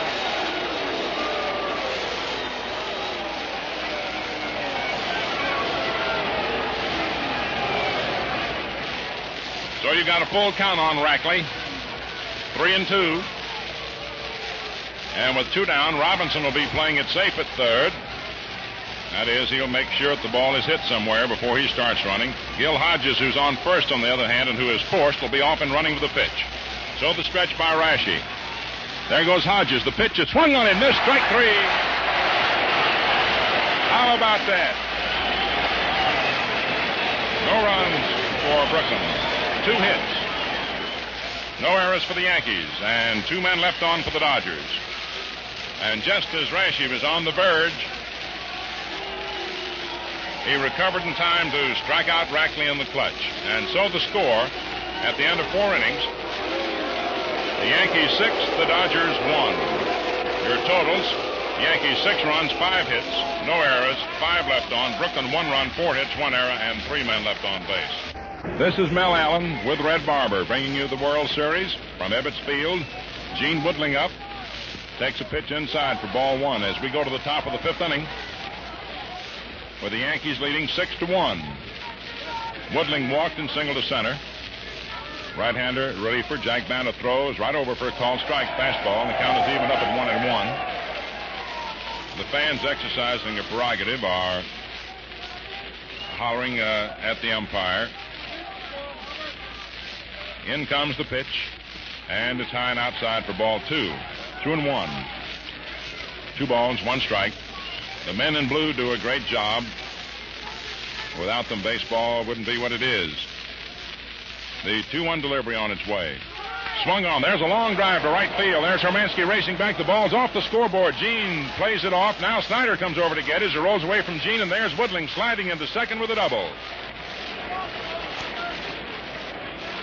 Gene Woodling lines a double off the scoreboard in right center field. The rebound got away from Hermansky. It didn't rebound directly at him, but at an angle. And Duke Snyder, figuring that possibility, came racing over from center field to grab the ball, but his throw into second was not in time. And Woodling is on with a double off the right field scoreboard.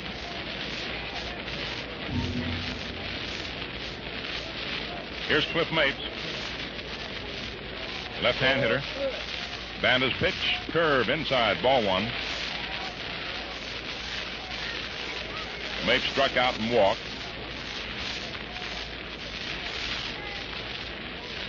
Woodling's only other hit in this series was a double. And it was here at Ebbets Field and almost in the same spot. Banda's pitches. Mapes takes inside around the knees for ball two. 2 balls, no strikes. Now the pitch. Way out. It's bunted at for strike and missed by Mapes. That pitch was way outside, but Mapes had his mind made up he was going to bunt and did. That ball was 2 feet outside. So it's a 2-1 count. When I said a moment ago that Woodling's only other hit in the series was a double, I meant prior to today. Today he's had a walk, a single, and a double. Woodling moves off second, 6-1 New York, 5th inning. The pitch is bunted out toward the mound. There is Banta up with it, throws over to Hodges for the out. Moving to third on the play was Woodling. It's a sacrifice for Mapes, as Casey Stengel with a 6-1 lead. Figures every other run he can get now means just that much tougher road the Dodgers will have to hold to stay alive in this World Series. Mapes is out as he bunts down the first base line. Banta to Hodges. Here's Jerry Coleman. Jorgensen moves over from third now to talk to Banta. The attendance today, 33,711. Gate receipts, $167,165.45. The players, of course, get their shares out of the first 4 games. And it has been estimated that the winning team share will be just a little over $5,000, and the losing team share just a little over $4,000 per player. Infield in comes the pitch. Jerry Coleman swings and sends a ground ball to Hodges. Gets off his glove. Here comes Woodling digging the plate. The throw is in and not in time. Woodling scored as Hodges had grabbed the ball, stepped on first to retire Coleman, and almost had the chance for an unusual double play at the plate. But he threw in a hurry off balance and off to the right of the plate into the dirt. It had to be blocked by Campanella, and he was at least 5 to 10 feet away from the plate up the first baseline and had no chance to get Woodling. It was an unusual play with so much happening at once that you couldn't get it all in at one time. Woodling had come up the line from third, but when the ball was hit sharply to Hodges with the infield in, Woodling decided not to go. But when the ball skipped off the glove of Hodges, he came on in. Now Rashi takes a fastball in for a strike. The ball skipped off the glove of Hodges, rolled across the foul line. He grabbed it, stepped on first in time to get Coleman, then threw to the plate trying to get Woodling, who then decided he ought to run. Now the pitch, swung on and missed. Strike 2 by Rashi. So Coleman is out. Hodges, unassisted, is credited with a run batted in, his third of the ball game. The Yankees lead 7-1. Rashi, who walked and singled, on the next pitch takes over the outside corner for called strike 3. 1 run for the Yankees, 1 hit, no errors for the Dodgers. Nobody left on for New York, and the score at the end of 4 1/2 innings of play, New York 7, Brooklyn 1. And as we get ready to go into the last half of the 5th inning, all set to move into the Gillette microphone, is Red Barber. And it's always great to be able to work with a great announcer. Red, I mean that from the heart. It's always a wonderful pleasure to be able to associate with you on these World Series broadcasts or any other. Thank you, Mel. And that's a 2-way street. Now Big Rashi trying to nail down the World Series to New York. Makes his first pitch to Campanella a good one for a called strike as we move along with the last half of the 5th inning. Big crowd sitting and sort of stirring restlessly. Yankees on top of a big score now, 7-1. Curveball is over for a call strike. 0-2. It was a nice one that he spun off. Rashi on the mound. This is his second appearance. As Mel pointed out to you, he started the second game. He's coming back with 2 days rest. He won 21 ball games, was a strong man on the mound staff of the Yankees, and Casey Stengel, out of nothing else than sentiment, would give his biggest winner, who pitched the pennant-winning game Sunday, an opportunity to go today. Throw, curve low outside, ball 1. What we mean by sentiment was that if Stengel had started somebody else and the Yankees had won today, then Rashi would not get a chance to get even with the boards. He was the losing pitcher in Game 2. So that's why he drew the assignment today, among other reasons, of course. It may very well be that Stengel felt he was his best possible pitcher anyhow. Curve outside, and it's ball 2. 2 balls, 2 strikes. Billy Barra, who's had to catch through the series with a bruised left thumb. Every one of these pitches hurts him. That's a jar there. That ball settles in that catching mitt. Barra down to give the sign. Big Cal Hubbard, working balls and strikes, standing directly behind the receiver. Here's the right-hander's 2-2 pitch. Fastball swung on and fouled straight back on the screen and out of play. Campanello's up for his second at-bat. Rashi was just moving along with the efficiency of a well-oiled machine and knocking off the first 7 batters. So Campanella doubled in the 3rd inning. And 2 down, Reese singled him over. Brooklyn's run. Outfield very much around toward left. There's a slight breeze that is blowing out toward left, but it is not a too strong game factor. Campanella hits a high foul, back out of play again, still 2-2.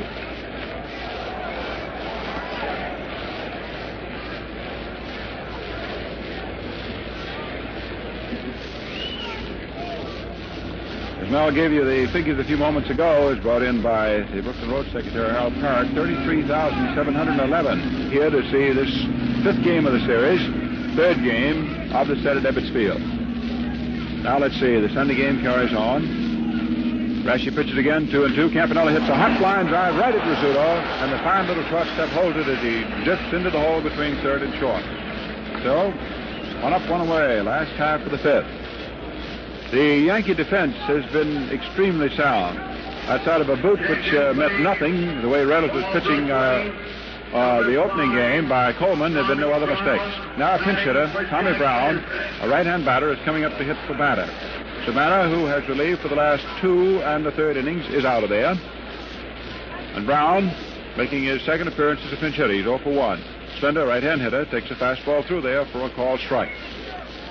Rashi, who is primarily a control pitcher, is making his pitches good as early as he can on these hitters. He's pitching with a 6-run lead. Works. Curveball too high. And it is 1-1. 1 ball, 1 strike. Brown hitting for Batter here in the last of the 5th.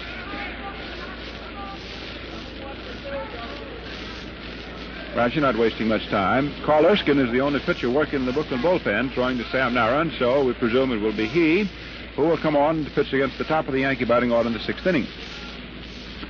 New York 7, Brooklyn 1. Fastball swung on, fouled off. And the count now goes to 1-2. The ball spun back and into the permanent press box, which is suspended from the roof of these double-deck stands here at Ebbets Field. So, one of the members of the 4th Estate has a World Series souvenir. 1 ball, 2 strikes. Outfield around toward left. Infield is straight away. That's Henrik, Coleman, Rizzuto, and Brown. Rashi works 1-2. Fastball swung on and missed for strike 3. So Brown is set down, and that's the 5th strikeout for Rashi. Barrow fires the ball down to 3rd. Brown trots over toward the mound, tosses it underhand now to the pitcher. But see, the outfield moves a step more toward left. That's Woodling in left field, who's had a perfect afternoon with a walk, single, and double. DiMaggio, and I know that the sentimental heart of the American public was glad to see him belt one, is in center. And the right fielder's Mapes. Pee Wee Reese up, fastball over for a called strike. Pee Wee leads the Dodgers with the most hits. He has 5. 1 for 2 today. 5 for 16 for the series. Swings, there's another one, a line drive over 3rd, down in left field. So Reese is on at first. And this fine money player for the Dodgers ever since he came up in 1940 continues to show why people consider him one of the fine shortstops. anywhere around. Line single into left. And hit number 5 for Brooklyn. Jorgensen, the smallish southpaw swinging third baseman. Jorgensen is 0 for 2 today and is 2 for 11 in the series. Brashy pitches, fastball swung on, trickled up toward first. Henry comes on, picks up the ball, and steps on the bag for the third out. So that ends matters in the last of the 5th inning. No runs, 1 hit. Well, we'll check our 5-inning totals. For the Yankees, 7 runs. They're all officially scored as earned. A half a dozen hits into New York and errorless defense. Far for the Dodgers, 1 run off Rashi, which is earned. 5 hits, which have been pretty well scattered. And for the Dodgers, 1 error, which was Barney's throwing error in the first inning. Barney was wild at the bell, and that wildness so far has been the turning point of the ball game. He walked the first 2 hitters, and then in throwing high to second base on a pickoff play, moved them over an extra notch. Well, that's the Brooklyn Dodgers Symphony over saluting now the commissioner and Governor Dewey, and playing He's a Jolly Good Fellow.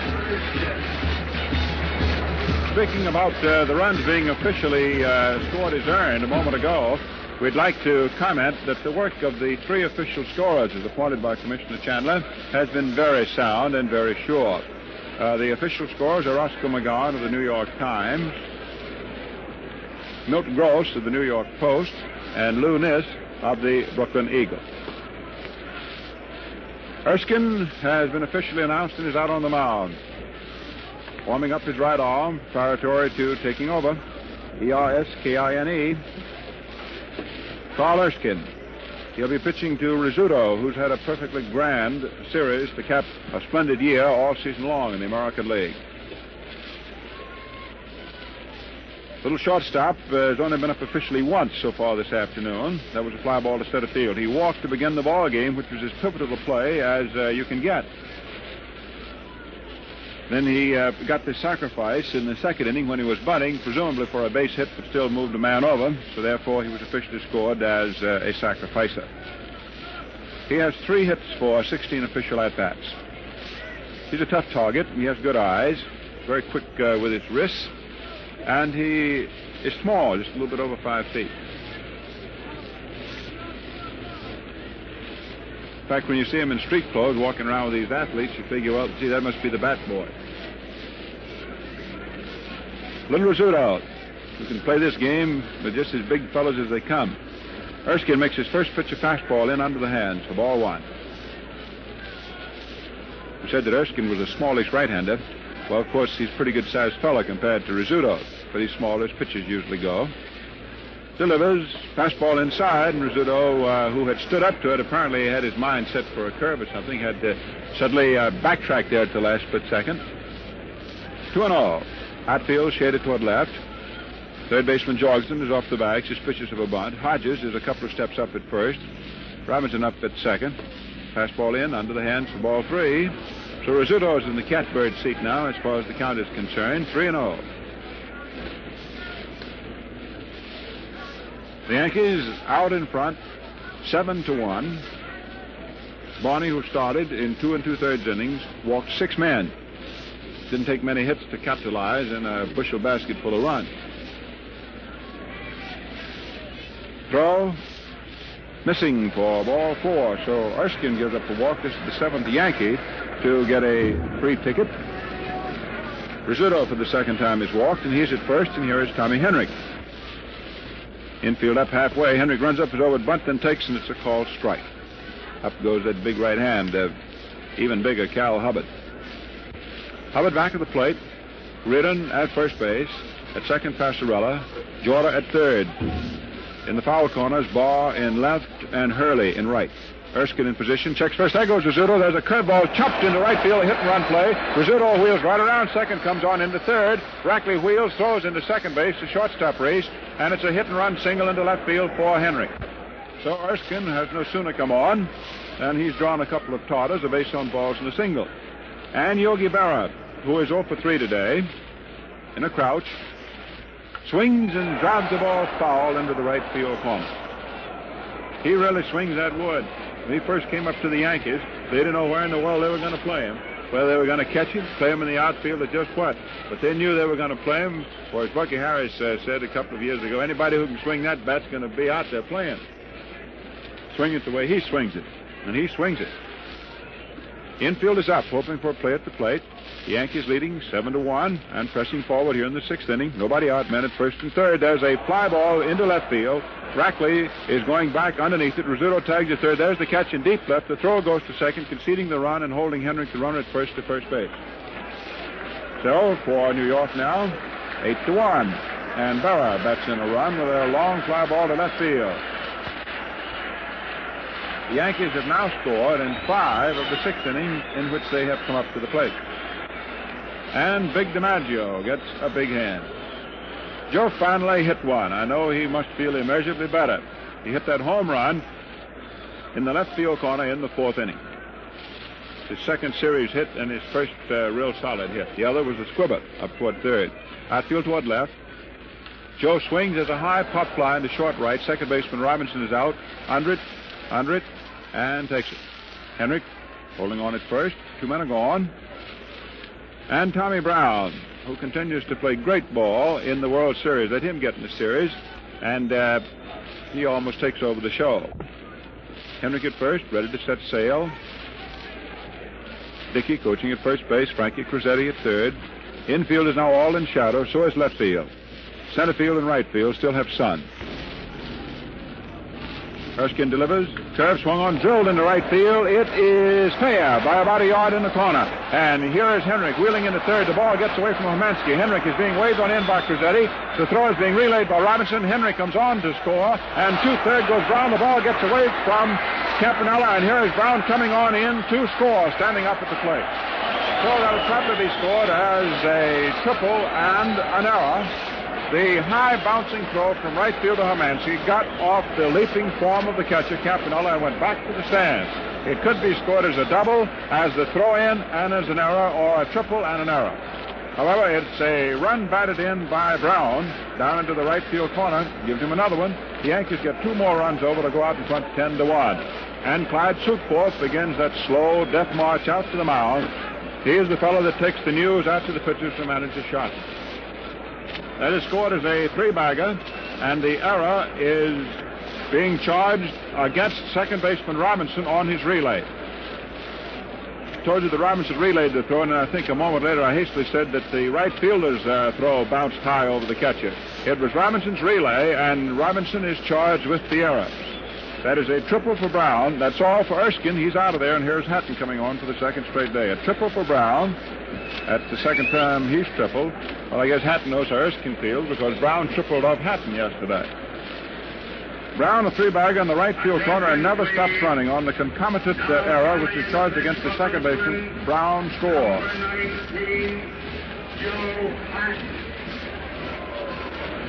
The announcement has now been made, and Hatton is officially the pitcher, and Erskine vacates the mound for him. Tommy Henrik is scored officially as coming all the way in, of course, on the 3-bagger. Now leaving the Brooklyn dugout, going down to the bullpen is Irv Felica. Hatton takes over on the mound. It is 10-1 in favor of the rampaging Yankees. And Casey Stengel himself seems to be visibly relaxed down there in the Yankee dugout. I don't think he's particularly concerned now about events. He's got a lot of pitchers, especially one guy named Joe Page down the bullpen. Of course, he's got one that's going very well on the mound. And the percentages are stacking up higher and higher with the American League champions. They're leading now by an aggregate score of 10-1. Now Hatton's about ready to go, and the batter that he'll pitch to is the left-hand hitting left fielder, Gene Woodling, who's had a perfect afternoon. And with this huge margin, Stengel is not making the reverse by pinch hitting with the right-hand batter. Hatton throws, fastball in there for a call strike. Nobody on. The first 9 runs for the Yankees ought to be scored as earned. Whether the 10th one is to be scored as earned or not remains to be seen. The error was not of the out-making variety. Pitch. Curveball low, 1-1. Woodling, who walked in the first inning, singled into center in the 3rd and doubled in the 5th. Scored 2 runs. 3 hits for 8 official at-bats. Fastball is in under the hands, and it is 2-1. 2 balls, 1 strike. The Yankees, of course, leading in games 3-1, and leading in runs in this one with the Dodgers' Dormy, 10 runs to 1.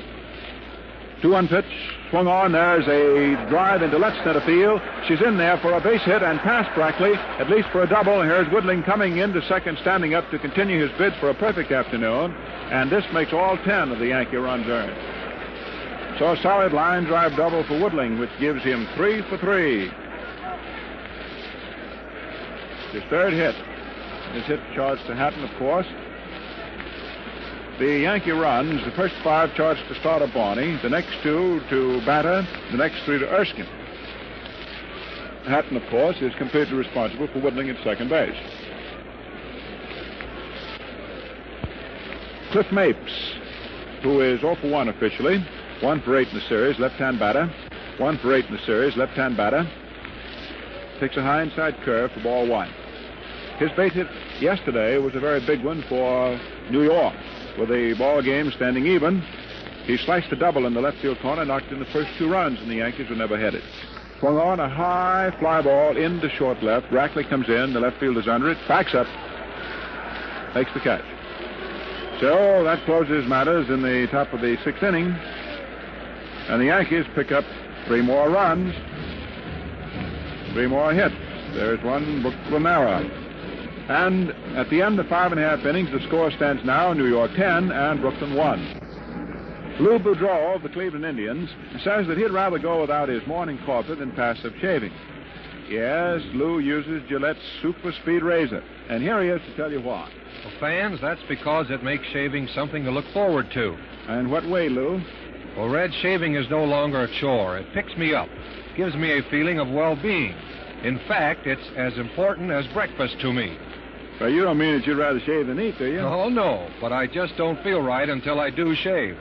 Fans, with the Gillette Super Speed Razor, shaving is a refreshing experience and far more convenient than ever. Ask for Gillette's special World Series set. Get this fine 1-piece razor and a 10-blade Gillette dispenser in a handsome styrene travel case. A big $1.75 value for only $1.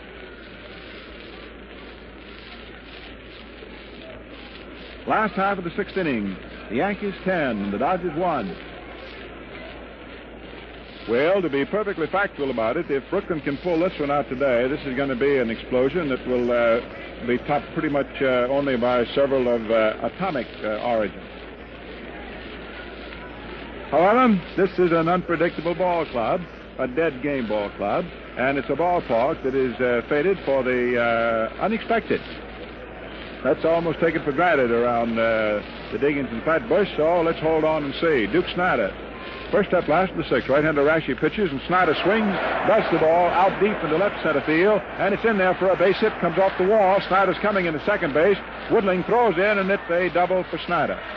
The ball gets through from Coleman, but Rashi backs up the play, and Snyder's content to stay at second, lashing out with a double. So the Duke, who's been swinging away, and double up the alleyway and left center field. This gives him his second World Series hit. This is hit number 6 this afternoon off Rashi. The Dodgers, trailing by 9 runs, have only 2 alternatives, as they say in baseball. You swing or you take. In other words, you swing to hit and you take to try and get a base on ball. 10-1 New York. Rashi, his uniform shirt now becoming sweat-stained as he's been toiling steadily along. Big right-hander. Robinson, who is 1 for 2 today, backs out as Rashi gets all set. Time is called. Robinson has 3 hits for 14 at-bats. Outfield toward left. Jack runs up his over with Bunton, takes a pitch inside for ball 1. Snyder at second, and of course we'll try and run the bases conservatively. Manager Stengel steps to the front of the dugout and says, look out for the bunt again. The pitch, fastball that is outside just by a tick for ball 2. Rashi trying to keep control of the situation with a 9-run lead, delivers in there for a called strike. He hasn't been fooling with his curve so much. He's been primarily a fastball pitcher this afternoon. 2 balls, 1 strike. Robinson swinging, fouls it back. 2-2.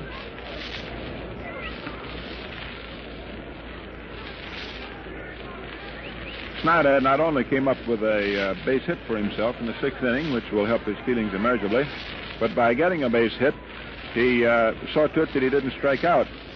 He's only 1 strikeout away from tying the record for a batter striking out the most in a 5-game series. Rogers Hornsby struck out 8 times in 1929. Robinson takes a curve outside, 4-3. 3 balls, 2 strikes. Snyder has struck out 7 times in the series. 3-2. That's the ball and strike count. 1 out, last of the 6th. Rashi pitching with a little bit more deliberation now. He's probably beginning to get tired.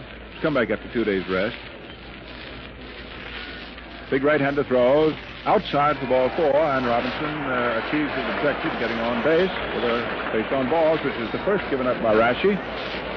And pitching coach Jim Turner steps to the front of the Yankee dugout and motions to the Yankee bullpen with his left hand. What do you think that means? Only one thing, Joe Page.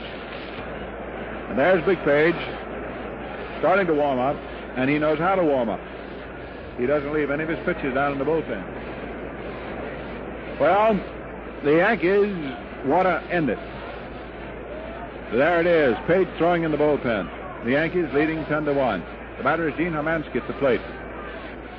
Swings and fouls the ball out of play back on the screen. 0-1. Big Rashi takes the sign from Stocky Berra. Pitches. There's a bounding ball hit through between first and second into right field. Snyder being waved by Stock around third. He comes on in to score, and when the ball is bobbled in right field by Mapes, Robinson, who had stopped at second, picks up, goes to third. Hermansky holds it first. That makes it a 10-2 ball game, and an error is charged on Mapes in right field. You can't bobble that ball for so much as a split second on Robinson. His reflexes are amazingly rapid. So Hermansky singles into right. Dodgers, if nothing else, are going to worry the Yankees in Stengel as much as they can. They got Stengel up in front of the dugout hollering now. Robinson stopped at second, moves over to third on right field and Mapes' miscue. Snyder scores, of course.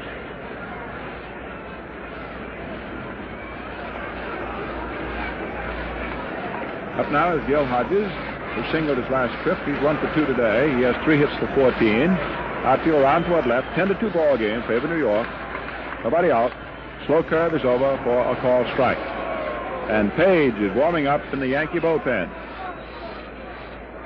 You watch him warm up, you would think he was being very lackadaisical, very unconcerned. That is a part of his ability to do so much work.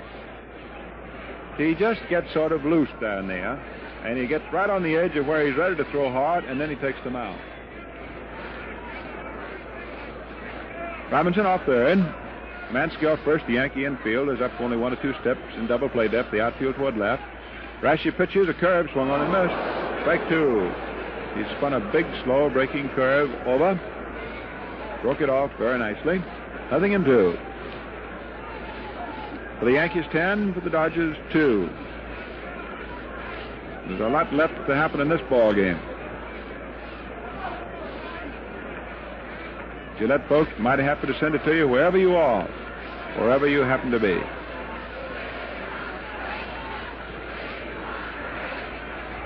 Hodges leaning in slightly. Rashi pitches. Curve low outside. Berra goes down nicely to his right to hold the ball up. 1 ball, 2 strikes. 1-2.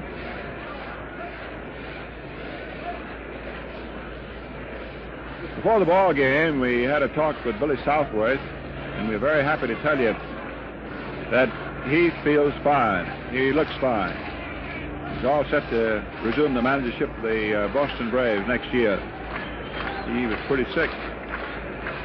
He'd gone as far as he could go. The 1-2 pitch. Curve swung on a miss, strike 3, and Hodges is struck out on big breaking stuff. This is the 6th strikeout for Rashi. Rashi struck out in 8 innings, 4 men in game 2.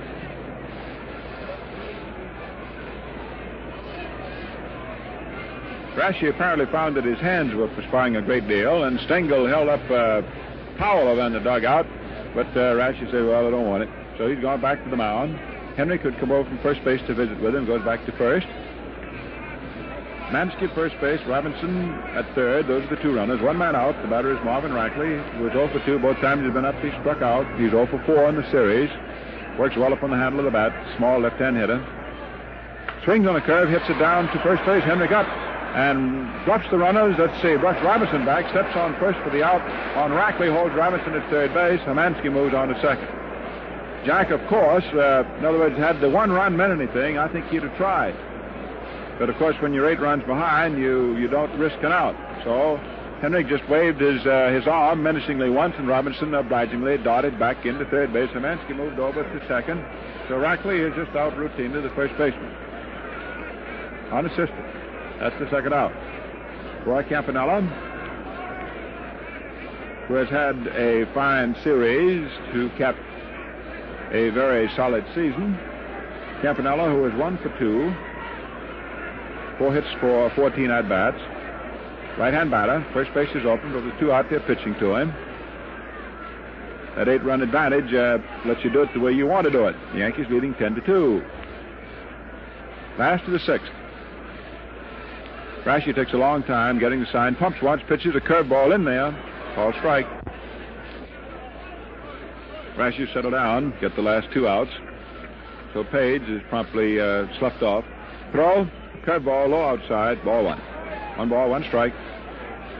Rashi, apparently feeling that being tired, that he's losing something on his fastball, is going to his curve more and more. Casey Stengel, moving around, hollers up at the Rashi, and Vic nods, The pitch is a fastball in there for a call second strike. 1 and 2, 1 ball, 2 strikes.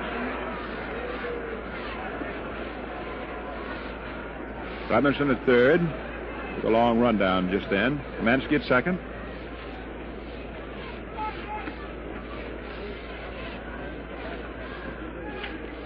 Hatfield very much around toward left. Campanella, stocky, strong, open stance. Takes an outside curve that's down into the dirt. Gets away from Barrow, who picks up the ball. Throws down to third base. And Robinson just to slide back. It was a bang-bang play. That ball hit into the dirt and spun out of Barrow's mitt and looked as though it might be getting ready to be a wild pitch. But Barrow promptly recovered it on the first bounce. And Robinson, who immediately started toward home plate when he saw the ball hit the ground, was hard-pressed to get back as Barrow recovered. He lost his mitt in the process, but he didn't bother to pick it up. He just picked up the ball and fired it down to third. 2 balls, 2 strikes. Page resumes throwing once in a while, leisurely, in the Yankee bullpen. The 2-2 pitch is a curve, over but too high. So it is 3 and 2. 3 balls, 2 strikes. Last of the 6th inning.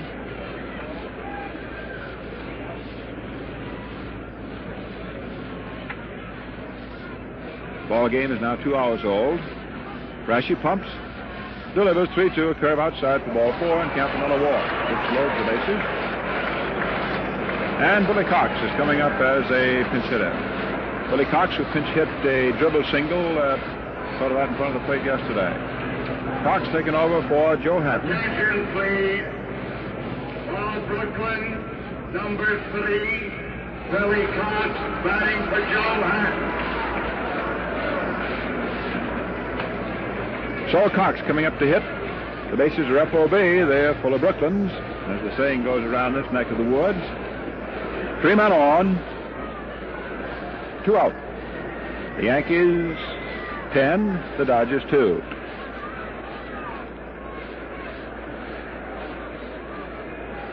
Palika, the only pitcher throwing in the Brooklyn bullpen, so we'll see him in the 7th inning.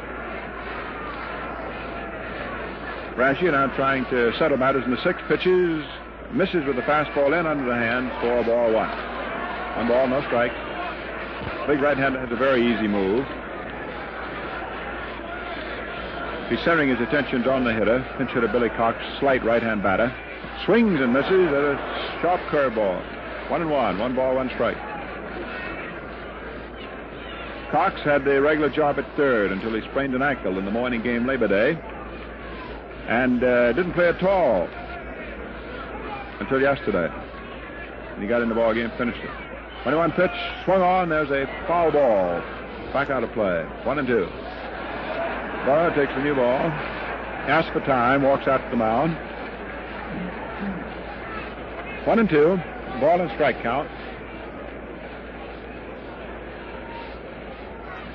Rashi, who lost that brilliant ball game to Preacher Rowe, game 2 at the stadium, now trying to hang on. Page and Silvera have stopped their work down the Yankee bullpen. They're looking on, along with everybody else. The pitch is a curve high inside for ball 2. 2-2.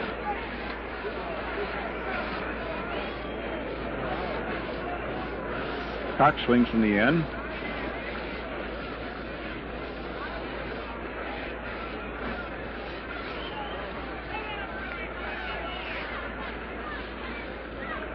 Rashi in no hurry. Well, he figured he's got a long winter ahead of him. The 2-2 pitch. Swung on and missed. Fastball high inside. Strike 3. So Cox is struck out. He couldn't lay off that high inside fastball, which is one of the pitcher's best friends. It's 7 strikeouts for Rashi. So it is 1 run in the last half of the 6th inning. 2 hits with 3 men left. So the totals at the end of 6 innings for the Yankees, 10 runs are all earned. 10 hits and 1 error. For the Dodgers, 2 runs earned, 7 hits and 2 errors. Attention, please. Now, Dodgers had an agreement that there's total cold water. Palika is being announced as the pitcher to come on in the 7th inning. And the Yankees at the end of 6 are out in front, 10-2. And on our broadcast, with the best wishes of the Gillette Safety Razor folks, we'll pause 10 seconds for station identification. This is the Mutual Broadcasting System. Hear the World Series exclusively over WOR and see it on WOR TV Channel 9, WOR and WOR FM, New York. I want to check back on the Yankee totals. We just gave you 10 hits for them. The hits should be 9. 3 hits off Barney, 3 hits off Batter, 2 off Erskine, and 1 off Hatton. So, the Yankees 10-9-1. The Dodgers 2-7-2. Now Palika is out there on the troubled scene, ready to pitch to second baseman Coleman as we move into the 7th inning. Palika, a young right-hander, used primarily as a relief pitcher all year for the Dodgers. Not used very much in the late stages. Coleman, who's had a tremendous series for a rookie, 1 for 3 today. Right-hand batter, swings and slaps it from foul in the upper first base stand. Strike 1. As we move along into the 7th inning with the Yankees leading 10-2. The shadow of the stands is now almost completely developed. The playing area, right center field, in its depth out by the wall, still has a little bit of sun. Fastball swung on and missed at the plate. Strike 2. No balls, 2 strikes. Palika, 6-foot, graceful working right-hander, misses with a fastball low inside. 1-2. 1 ball, 2 strikes. Palika kicked on that decision. The 1-2 pitch, swung on, hit down straight to second baseman Robinson, who's up with it on a big hop, throws over to first to Hodges, and Coleman is retired. 1 up and 1 away. And pitcher Rashi gets a growing round of applause as he comes closer and closer to home plate.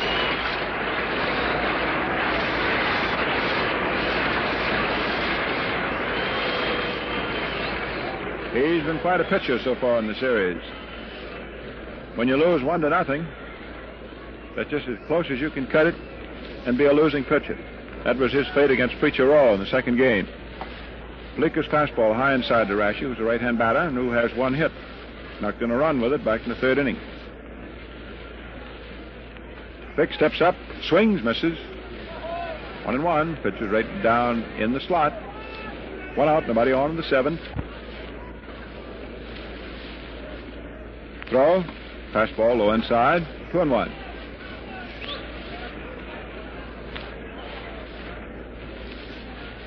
Campanella pumps the sign. Outfield step toward left. Rashi is a good hitting pitcher. Takes a fastball over for a call second strike. It's 2-2. It's a very interesting and a somber study to watch some of the faces of the National Leaguers as they sit back of the Brooklyn bench. Over there in the New York Giant box, Carl Hubble, Eddie Brannock, the Rhodes secretary, Mel Ott sitting shoulder to shoulder with Leo DeRocha. 2-2 pitch, swung on, hit right back to the mound on a big bounder. Palika throws over to first, and Rashi is out. But Palika made him run all the way down the line. He wouldn't throw over there until after he had run very close to first base. So, 2 men are gone, top of the 7th. And the scooter, Phil Rizzuto, who's had a great series. He's done everything that you could ask of him. Pitch, fastball in there. Nothing in one. Palika so far just trying to get the ball over, I think. He hasn't gone very much. He can throw most anything. Deals. There is a breaking ball that's fouled off. It might have been a knuckler. Ball seemed to be giving the snake-like wavers that came up. Nothing in 2.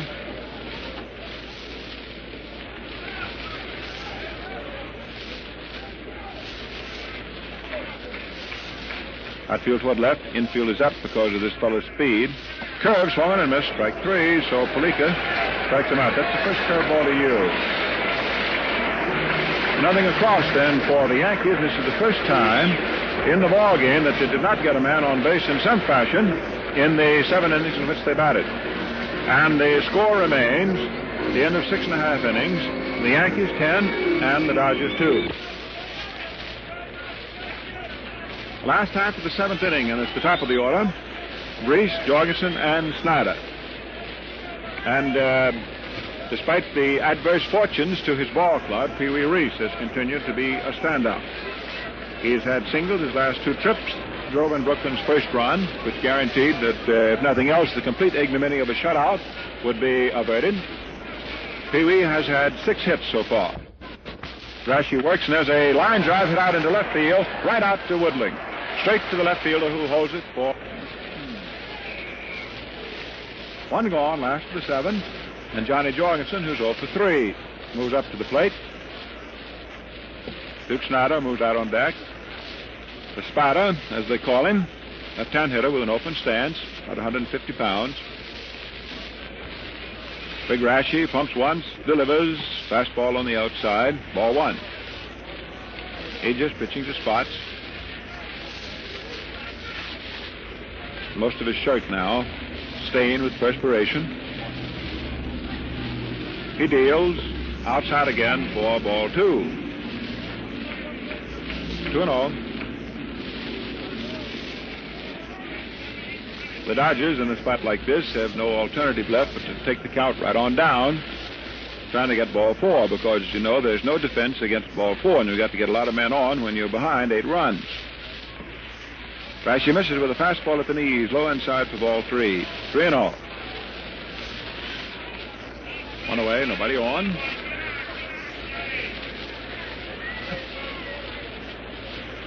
Barra sets his mid as the target. 3-0 pitch inside for ball 4. To Jorgensen, throws his stick away. Sam Strahl, the Brooklyn bat boy, retrieves it. This is walk number 3 for Rashi. And Duke Snyder, who doubled. Last time up in the 6th inning. Later was turned into Brooklyn's 2nd tally. Snyder 1 for 3 today. He has 2 hits for 19 at-bats. Pitch, curve, swung on, hit down to second baseman Coleman, gets through him, out in right center field. Jorgensen around second, goes into third, and Snyder holds it first. Coleman going to his right over towards second base. That's the tough play. That's to the meat-hand side for the second baseman. Can't quite come up with the ball, although he partially flags it, and it's officially scored as a base hit. So Snyder comes up for the walk. That has to be a base hit. That could have only been a great play had Coleman come up with it.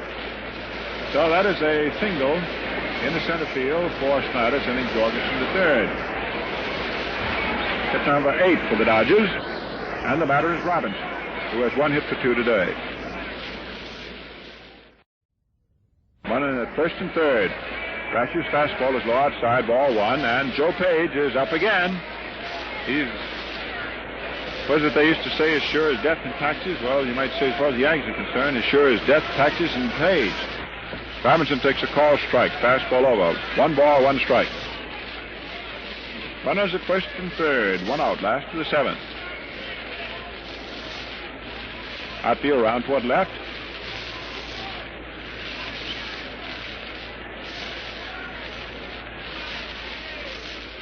Throw. Swung on, hit foul outside first base. That's 1 and 2. 1 ball, 2 strikes. I guess at a time like this that Casey Stengel remains a little itchy because he's seen big leads evaporate. Everybody, of course, knows that at one time in the World Series, the Athletics came up with 10 runs in 1 inning. That's what makes baseball the interesting, charming, irresistible sport that it is its consistent uncertainty, complete unpredictability.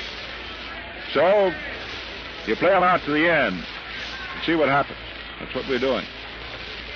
The 1-2 pitch. Swung on. There's a high fly ball into left field. Woodling's under it. It's an easy chance for him. Jorgensen tags at third. There's the catch. Jorgensen comes on in and scores. And Henrik, the first baseman, no, that's Brown, cut the ball off in front of Henrik. And this holds Snyder at first base. So it's a 10-3 ball game. Fly ball to left field. High. Deep enough, but not too well tagged. And Jorgensen scores. 10-3. Stengel, of course, going just as far as he can with Rashi. He wants him to finish.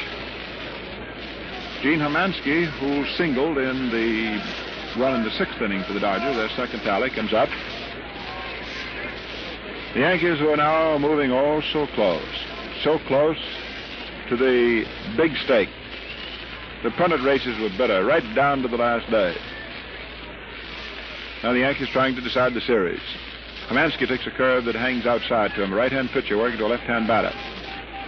Gene has to have the ball examined, so plate umpire Cal Hubbard orders it brought to him for an inspection. And he takes it out. Apparently it had some dirt spot on it. If there is anything that has changed the play of baseball, it has been the baseball itself. And not only the construction of the baseball, but the fact that a new ball is constantly being used. The old days, just play with a ball all afternoon. Hermansky takes a pitch high, ball 2. Back before 1920, for example, the pitch could do anything with the ball he wanted to. And some of them did some fearful things.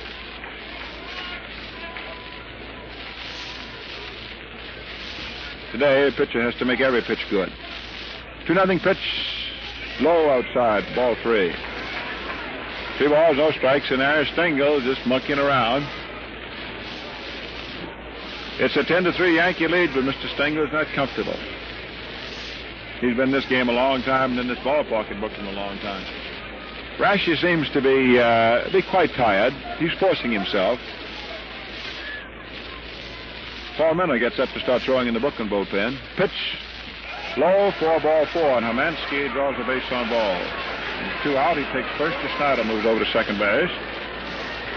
Walk number 4 off Rashi, and all 4 walks have come in the last 2 innings, 6th and 7th.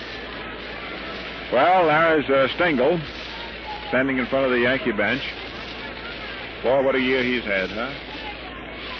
What a year.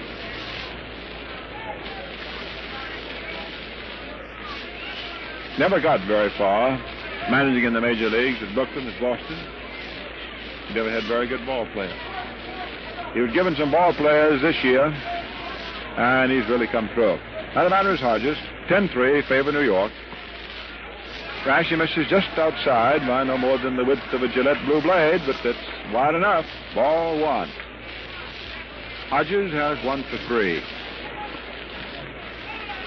Outfield round toward left. Attend a minute.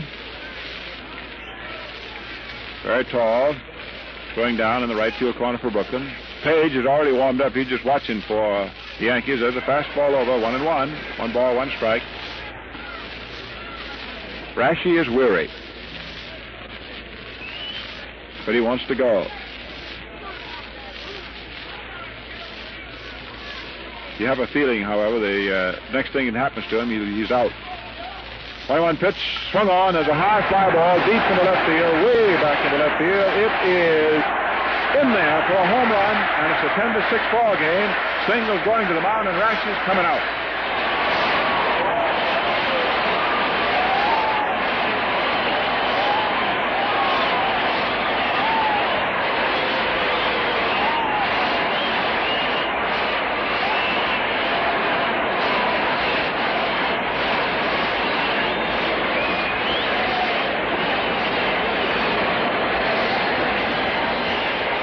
Well, Rashi, there he goes, a big sweat-stained figure with his head down, walking into the Yankee bench. Stengel is out at the mound, holding the ball, talking to Berra, and Joe Page is coming on. And the Dodgers, who die hard, are still alive, and it's a 10-6 ball game.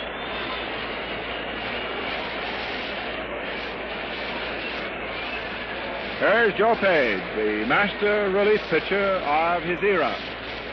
Page coming out to the mound. Well, Big Hodges hit a 3-run home run. Stengel waiting on the mound to hand the ball to Page.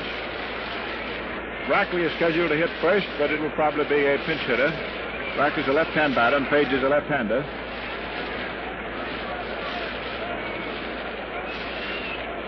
I see Louis Olmo going over to the Brooklyn batting cage. Apparently he's going to get a stick and hit. At least he hasn't picked up a bat as yet. Page has been officially announced. Well, while we have the opportunity, Page taking over at the mound. It's a 10-6 game in favor of New York. We'll pause 10 seconds for station identification. This is the Mutual Broadcasting System. Hear the World Series exclusively over WOR. See it on WOR TV, Channel 9. WOR and WOR-FM, New York. So far, Manager Shotton has not picked up his pinch hitter as yet. Ralph Branca gets his glove, and the big pitcher wears number 13, is going down to the bullpen along with Bruce Edwards to throw with Paul Minna. It's a 10-6 ball game, and Louis Olmo will be the pinch hitter. Well, Mel, you've been watching Rashi all year. He got pretty tired, didn't he? It was obvious he was quite tired. He's a fellow that we wondered about at the very beginning of the game, the 2-day rest proposition with him. Though he's a big fellow, and he is strong, yet he doesn't particularly care for the warm weather. He's always a better pitcher in cooler weather. And he gave it all he had up to that 7th inning. He was tiring in the 6th, and I think Casey Stengel's idea there was to try and get as far as he could with him so that he would not have to work Joe Page any longer than he would have to, because Joe's worked quite a lot in the series. Well, so the Dodgers caught up with Rashi, and he's gone. And now Louis Olmo's coming up as the pinch hitter against Joe Page. The last time they met, Olmo hit him for a home run. So Page takes over. The Dodgers, who were behind 10-1, now moved up to where it's 10-6. There's a pass ball right in there for a called strike. As the big, better than 6-foot left-hander, Joe Page, takes over. This is the 3rd time that Page is the lead.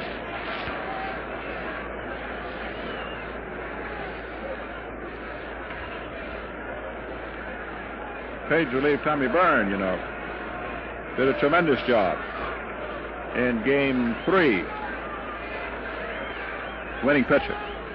Olmo swings at a high foul back of the Brooklyn bench. Coming down in the spectators. Out of play. No balls, 2 strikes. Olmo, right-hand hitter. Stands deep back in the box. Over the closed stance. So the park is buzzing again. Page delivers. There's a swing and a miss for strike 3, and he comes on and strikes out Olmo on 3 straight pitches. So that closes matters in the last half of the 7th. And in the last of the 7th inning, for the Dodgers, 4 runs, an inning which was featured by Gil Hodges' home run with 2 on. 2 hits. The other 2 men that got on were bases on balls. So at the end of 7, to check totals, 10 runs, 9 hits, 1 error for New York, 6 runs, 9 hits, and 2 errors for Brooklyn. All runs in the ball game are earned. Olmo, who hit for left fielder Rackley, has just been announced as going out into left field. Ball game 2.5 hours old. Ready to move now into the 8th inning. In case you're wondering what would happen should a ball game which started at 2 o'clock on Sunday here this late in the year in the fall, should it be an extremely long game and run into darkness, would they call it? Well, Commissioner Chandler decided that if necessary, because there are lights in both parks, the lights would be turned on. The game would go ahead.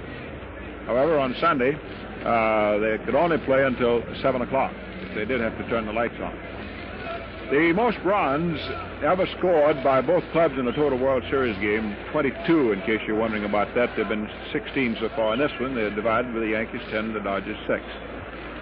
Now we'll see what happens. The 8th inning, and it is Tommy Henrich who has one hit today. Single his last time up. Right-hander Palika delivers, and Henrich swings and drills the ball to right center field. Snyder going over and makes a fine catch of it. What a day he's had. He's still got the ball. Art Passarella ran all the way until he saw Snyder was back on his feet before he was called out.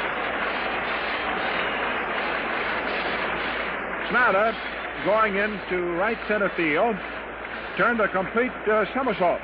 He just tumbled over and over after he caught the ball. And umpire Passarella was going to make sure before he signaled out. That's the third fine catch for Snyder. 2 of them off DiMaggio, as Mel Allen told you earlier in the ball game. Bella steps in and takes a called strike. 0-1. There's a pitch high outside for ball one. 1 ball, 1 strike. Yankees 10, the Dodgers 6. And the place is alive, vibrantly so once again. Pitch is swung on. There's a high fly ball into deep right center field. Snyder back all against the concrete and makes the catch. 376 feet away, and Berra is retired. So 2 men are gone. 2 up, 2 out, top of the 8th. And here is DiMaggio, the jolter. Jolted one in the 4th inning. His second series hit and his first solid one, a home run. Right-hand batter, as you know, outfield deep, round toward left. Palika pitches a fastball high inside, ball 1. The 2 Brooklyn pitchers in the bullpen, Branker and Minner, continue working. DiMaggio takes a fastball over for a call strike above the knees. For the Dodgers in the last of the 8th inning, it'll be Campanella, the catcher, who hits 8th, then probably a pinch hitter in the top of the order. 1-1 pitch. Low outside for ball 2. 2 balls, 1 strike. 2-1.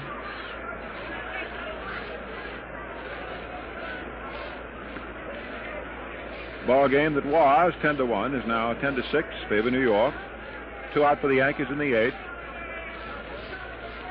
2-1 pitch is a curve, just missing high outside for ball 3, and Palika turns his back, walks to the back of the mound. He still has not turned around to accept the ball from Campanella. Now he does. 3-1.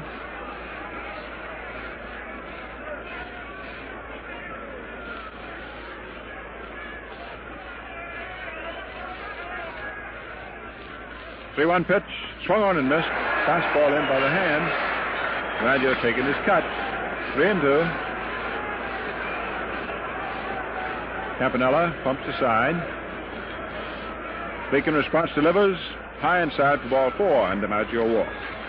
So Palika in his relief role retired the first 5, and now walks DiMaggio. We have bases on balls. The Yankees have received 8 walks. The Dodgers have received 4. Great number of runs stem from the walks.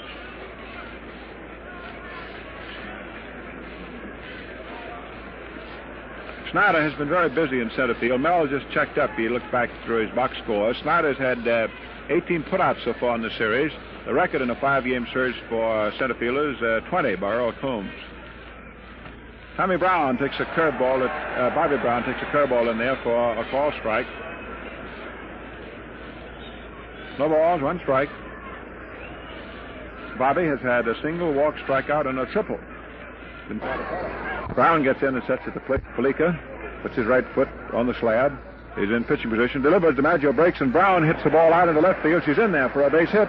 It's a bounding ball that Olmo pulls down. DiMaggio holds on to second base. The throw goes into second. So, with 2 men gone, a walk to Joe, and another base hit for Brown. Line single into left field. That ball almost had enough kangaroo in it to bounce up high over the left fielder. So for the Yankees, men at first and second. And stepping in is Gene Woodling. The Yankees, who had a 9-run lead, are now reduced to a 4, and they'd like to have some of that big plus back again, all they can get. The Yankees, of course, trying to nail the series down. The Dodgers trying to remain alive. The matter is quite simple, very basic. Well, swung on a high fly ball into left field. Olmo is under it. And the left fielder takes it for the third out. And this is the first time that Woodling has been retired as a batter. So that's all for the bid in the top of the 8th inning. No runs, 1 hit, 2 men left. And with the Dodgers coming into the last half of the 8th, the score remains the Yankees 10 and the Dodgers 6.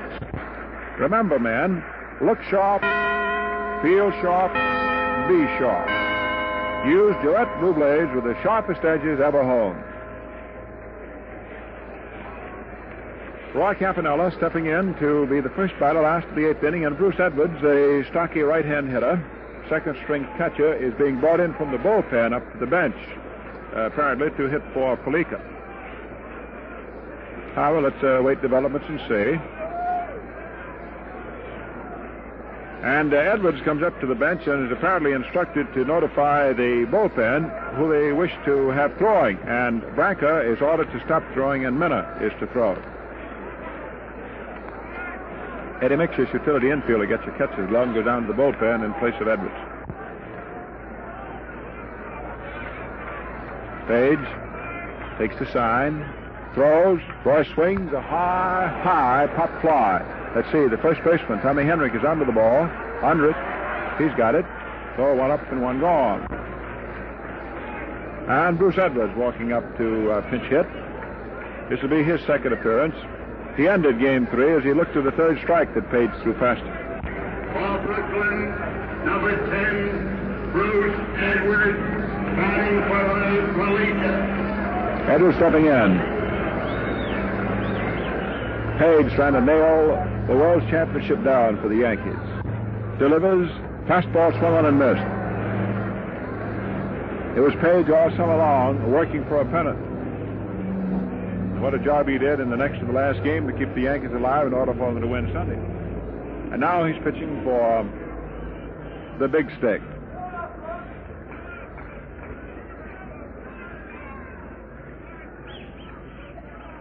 Delivers. Fastball outside, ball 1.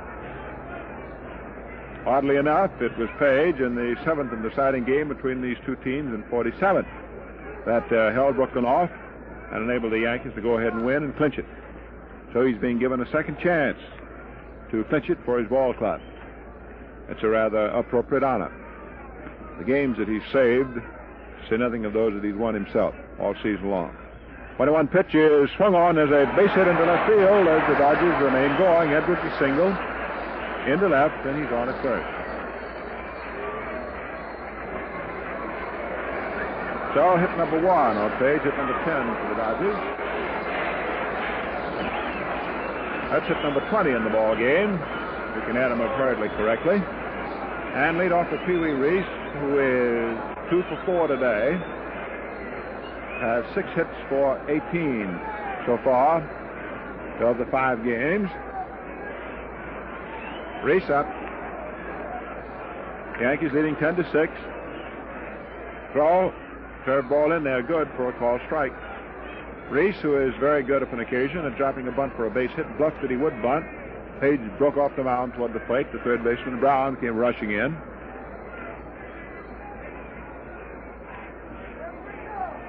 Mixis is being recalled to the bench in the bullpen. Minna is the pitcher up throwing. Apparently it will be Minna who will come on to relieve in the 9th inning. Big, tall, rangy left-hander. Page checks first. Henrik is not on the bag. Reese swings and misses. Nothing in 2. And judging from the way that Pee Wee moved his feet, he was trying to hit that ball on the right. Nothing in 2. Edwards doesn't get off first very far. The percentage, of course, is for Henrik to be off the bag, and the first baseman is halfway between first base and his full fielding depth. Pitch is swung on, hit right back to the mound. Page is up with it. Throws down to second base to Rizzuto. One out to throw on to first base.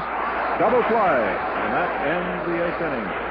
So a bounding ball is hit back to the pitcher, and Page knew what to do with it. Fired it back to shortstop Rizzuto, who then relayed it over to first baseman Tommy Henrik, and that took care of that. And for the Yankees, that gives them their 5th double play in the series. The Dodgers have had 1.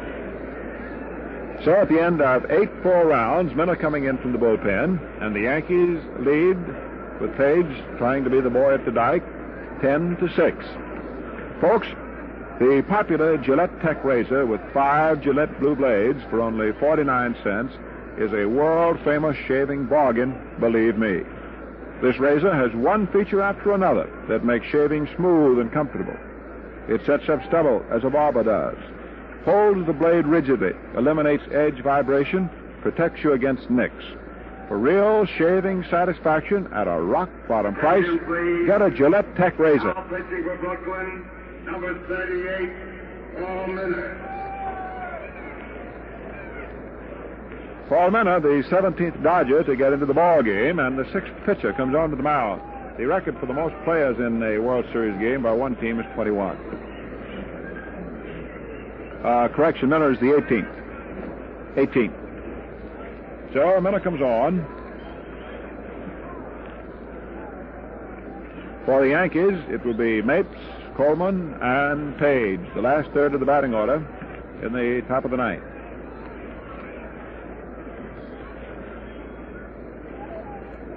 The Yankees got 2 runs off Barney, who walked the first 2 men that he faced early in the afternoon, about 2 hours and 45 minutes ago. Then Rex, in a pickoff attempt at second base, made a wild throw, and the runners each went up a notch. So a fly ball and a single got them in. Then the Yankees picked up 3 runs and got Barney out of there in the 3rd inning. They continued at the expense of Jack Banner with single runs in the 4th and 5th, and got 3 runs off Erskine in the 6th inning. Hatton finally got them out. Palika held them. Miller now taking over. Meanwhile, the Yankees, who have been front running, just a moment. There is a consultation between the umpires and Commissioner Chandler, and the lights are going to be turned on. The lights are going to be turned on for the first time in a World Series ball game. Commissioner Chandler, who has handled the World Series so efficiently and so thoughtfully, now says that with the whole field in shadow, we will pause until all the lights can be turned on. So what the commission is doing is what baseball has been doing, is taking advantage of the benefits of science.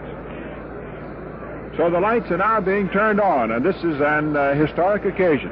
They were about to be turned on, oddly enough, in a Sunday game which went very long between the Yankees and the Dodgers in 1947.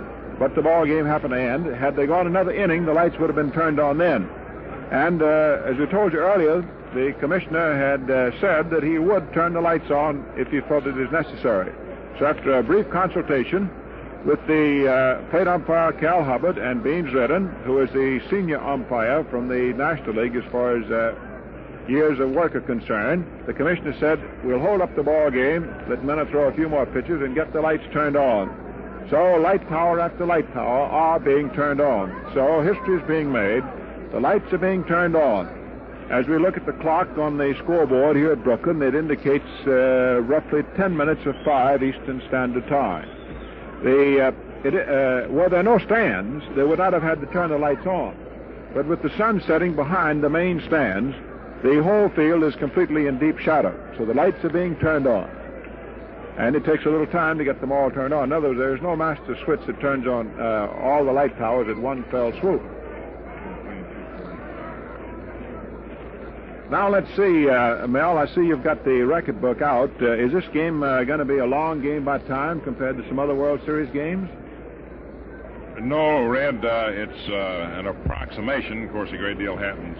Depends on what happens here in the 9th inning. But the longest game by time, 3 hours and 28 minutes, the Tigers and Cubs in 1945. But that was an extra inning game.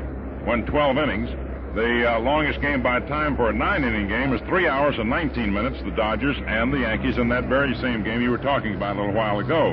And we've gone 2 hours and 45 minutes so far, so possibly could approach the record. They say that everything happens at Brooklyn. Well, we got the lights on for the first time in a World Series game. And now Miller makes his first pitch relieving in the ninth to Cliff Mapes, a left-hand hitter. And it is called strike. Miller, a left-hander. Mapes, a left-hand hitter. 0 for 2 today. Takes a curve on there for called strike 2. 0-2. So all the lights are on. And it makes quite a difference. Although the lights do not take as much effect with daylight as they do, of course, in complete darkness. But that's a help. It dispels the shadows. Throw, high outside. That's a very sound decision by Commissioner Chandler, because it not only adds to the efficiency and the fairness of the game, but it prevents any possible injury. 1-2 pitch, curve swung on. There's a high fly ball into left center field. Snyder coming over. Wait, left fielder almost over. And the left fielder makes the catch. So put out for left fielder Louis Olmo. 1 up, 1 away, top of the ninth. The fans in the ballpark are remaining, waiting to see if there will be something in the last half of the ninth inning. I imagine that's what you folks are doing, listening to this Gillette broadcast. The Yankees 10 and the Dodgers 6. Second baseman Jerry Coleman had a fine series, right-hand batter, stepping in. As hard as pitchers throw the ball, only 60 feet and 6 inches away, when it begins to get dark in a ballpark, it's very hazardous for hitters. Throw, high inside, ball 1. 1 ball, no strikes. 1 out, top of the ninth.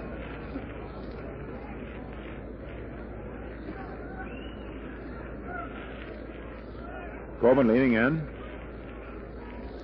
Pitch is swung on, foul back. 1-1. 1 away, nobody on.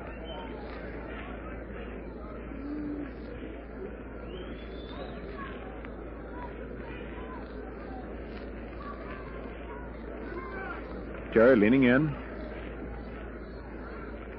Miller's pitch is a fastball, too low. 2 balls, 1 strike.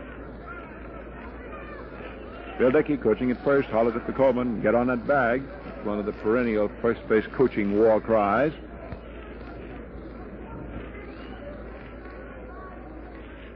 Two-one pitch, swung on, drilled out into right center field. There's Hemansky going back. The ball's hit over his head. And there's Holman around first base, coming in a second, and stands up for a double. So he belts one. That gives him now a total of 2 hits today and 5 so far for the series. He just moved right in as though he'd been playing in them all his life. This happens to be his first one. And he's hit his base hits to all fields. And now pitcher Page comes on. That's the 3rd double for Coleman as he stands down at second base. 1 out, Page, left-hand batter, stepping in.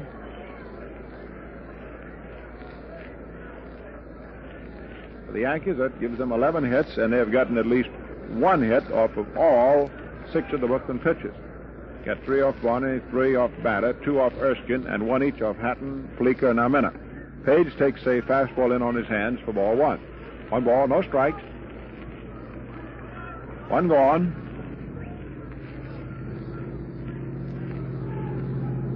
Outfield toward right. They play him to pull. So swings, it's right back to the mound. Minner runs Coleman back into second and throws over to first, and Page is out. 1-3 if you score, and they pitch it at the first baseman. Minner to Hodges. 2 men are gone, and the batter is Phil Rizzuto. Phil has not had a hit today. The Yankee hits have been hogged by Brown and Woodling, each having 3. Coleman's had 2. Rizzuto swinging, foul tips it. 4 balls, 1 strike.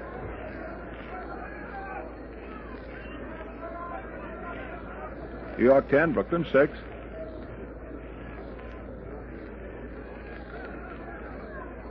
Stengel, of course, would like to pick up this run. Coleman represents his second, a little bit more 9th inning insurance. Fastball high outside for ball 1. 1 ball, 1 strike. Rizzuto, tough man up there at the dish. He's hard to get past.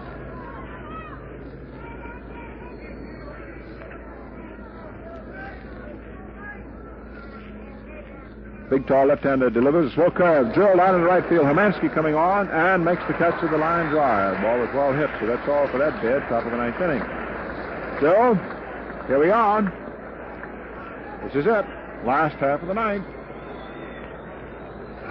The Yankees 10 and the Dodgers 6. So we'll know something definite in the next few minutes. That's for certain. One other thing definite is it will pause 10 seconds for station identification. This is the neutral broadcasting system. Hear the World Series exclusively over WOR. See it on WOR TV Channel 9. WOR and WOR FM, New York.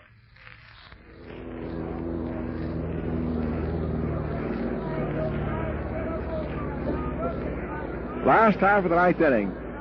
And Eddie Mixis will hit for Jorgensen to get a right-hand batter up against left-hander Joe Page, who's relieving. There's nobody throwing in the Yankee bullpen. Manager Stengel has complete confidence in Joe Page. Nobody throwing in the Brooklyn bullpen, and no reason to be until several fellas get on base and score. The Yankees 10 and the Dodgers 6. Now, is this to be the denouement or not? Brooklyn, number 34, Eddie Mixis, batting for Jorgensen. Mixis, who makes the 19th player that manager Shotton has committed to the ball game. Mixis hitting for Jorgensen. Last of the 9th inning. Right-hand batter. Outfield around toward left. Well, Big Page is Stengel's man. He's got nobody behind him in the bullpen right now. Joe sort of rubs his left arm across his nose. Now looks down, takes a sign from Berra. Mixis in a crouch. And Page starts to pump and then decides that he won't pitch, backs off. His footing isn't just right. Lights are on. Came on top of this 9th inning. Throw. Swung on, line drive into left field for a base hit. It'll be for 2. There's Mixis around first base. The ball kicking around in left, and there's Mixis coming in a second with a whistling double. Rizzuto runs out in the left and brings the ball in.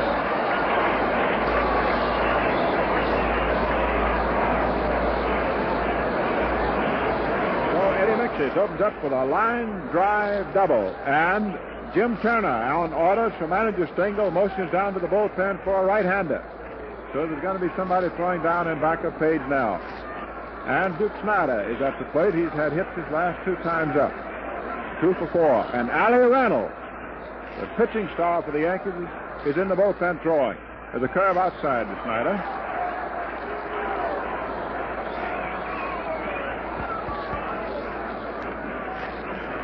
Ten to 6, favor New York. Mixis is opened up with a pinch hit double last half of the 9th inning. Snyder at the plate. The Yankees fidgety. Page pitches and Snyder swings and misses with a fastball in down around his knees. He went after it. 1 ball, 1 strike. Snyder to be followed by Robinson, Hermansky, Hodges. That section of the batting order.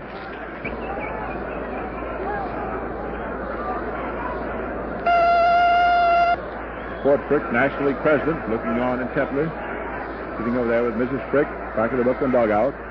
There's a curveball in to Snyder. 1 and 2. 1 ball, 2 strikes. 1 ball, 2 strikes.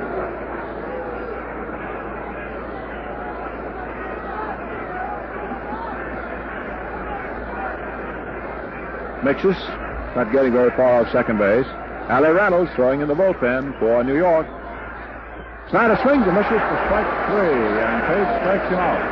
And thus Snyder, in a 5-game series, has now struck out 8 times, and this ties the World Series record for the most strikeouts in an 8-game series. It was originally set by Rogers Hornsby.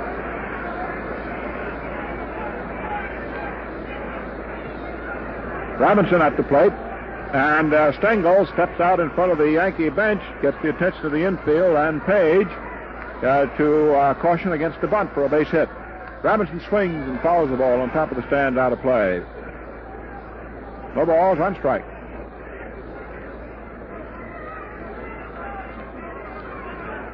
Outfield, round toward left.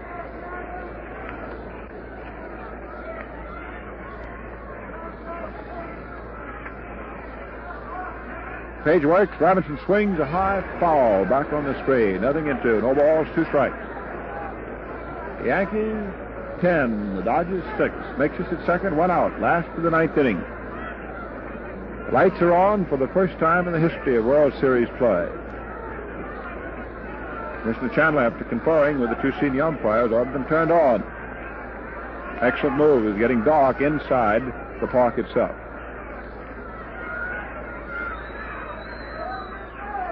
Mexis just standing down off second. Page delivers. Robinson swings, and there's a nubbed foul ball into the third base stands. That ball was in on Jack's hands. No balls, two strikes. And Page bearing down. This is one of his most important ballistic assignments. Reynolds, who pitched a shutout and won the first game 1-0, nailed down the last 10 Dodgers yesterday, is throwing in the bullpen for the Yankees. Stengel isn't worried about tomorrow. He doesn't want any tomorrow. He wants it today. Throw, swung on and missed. Robinson tries to check his swing and can't. He's struck out. There was a dancing curveball on the outside that got him, and Page is bearing down. He's rolling. And the Yankees, who hold the record, of course, for teams getting in the World Series the most frequently, winning the most World Series games and the most World Series titles, are trying to, in their 16th series, nail down their 55th series victory and their 12th series won. They're only one out away from it. Gene Hermansky up and takes a curveball over. Called strike.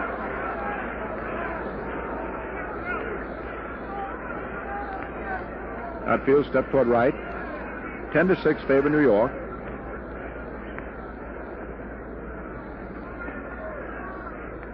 Throw, swung on and fouled off. Into the stands back of third base. No balls, two strikes.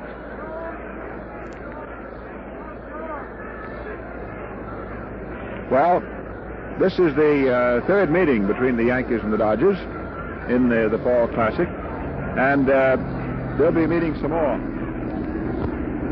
Both great farm systems.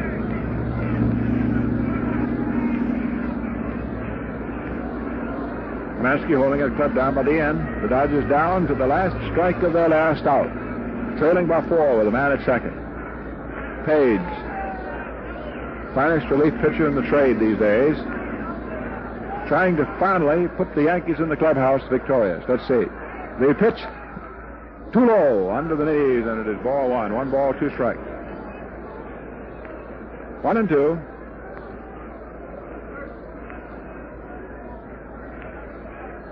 Hermansky, square stance. Reynolds begins easing up, throwing down to Nahas in the bullpen for New York.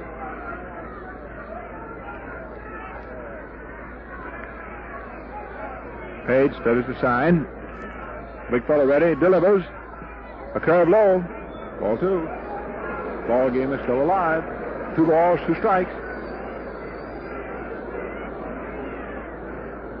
The count is 2-2. 2 men are gone. Page takes out a big red bandana and mops the beads of perspiration off of his face. Now he steps there on the mound, looks down with those cold blue eyes of his. Take the sign from stocky, crouched Yogi Berra, catcher back of the plate. Makes it still standing at second after opening up the last of the night with a pinch hit double. 2-2 pitch. Just low outside, just missing, and Page a little bit unhappy about that decision. It's a full count of 3-2. 3 balls, 2 strikes. 3-2. Page on the mound, works 3-2. Ball 4, and Hermansky walks. Off the first he goes. Base on ball. First walk given up by Joe Page. And Gil Hodges walks to the plate. The big strapping first baseman hit a home run. with 2 on to get Rashi out of the game and get the Dodgers up to within 4 runs behind. They were at one time trailing by 9. The ball game remains as it was since Hodges last swung that bat for the home run, 10-6. The tying run is Roy Olmo waiting on deck. 10-6 New York, 2 men on. Hodges takes a high curveball for ball 1. And Reynolds is now throwing steadily in the bullpen. Stengel jumps to the front of his dugout again. Boy, he's acting like a flea with a hot foot. Moves third baseman Brown a little deeper. The 1-0 pitch in there for a called strike. There's a fastball. 1 ball, 1 strike. Fades in a set position, delivers outside a fastball for ball 2. And Page hollers on the decision on that one. He didn't like it. 2 balls, 1 strike. Oh, that tension is closing in.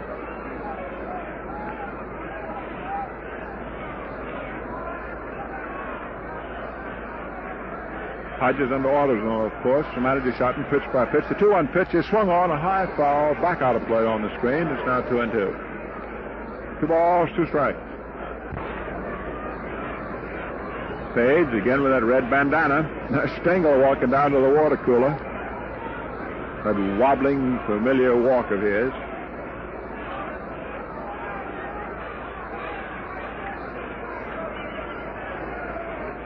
Two balls, 2 strikes.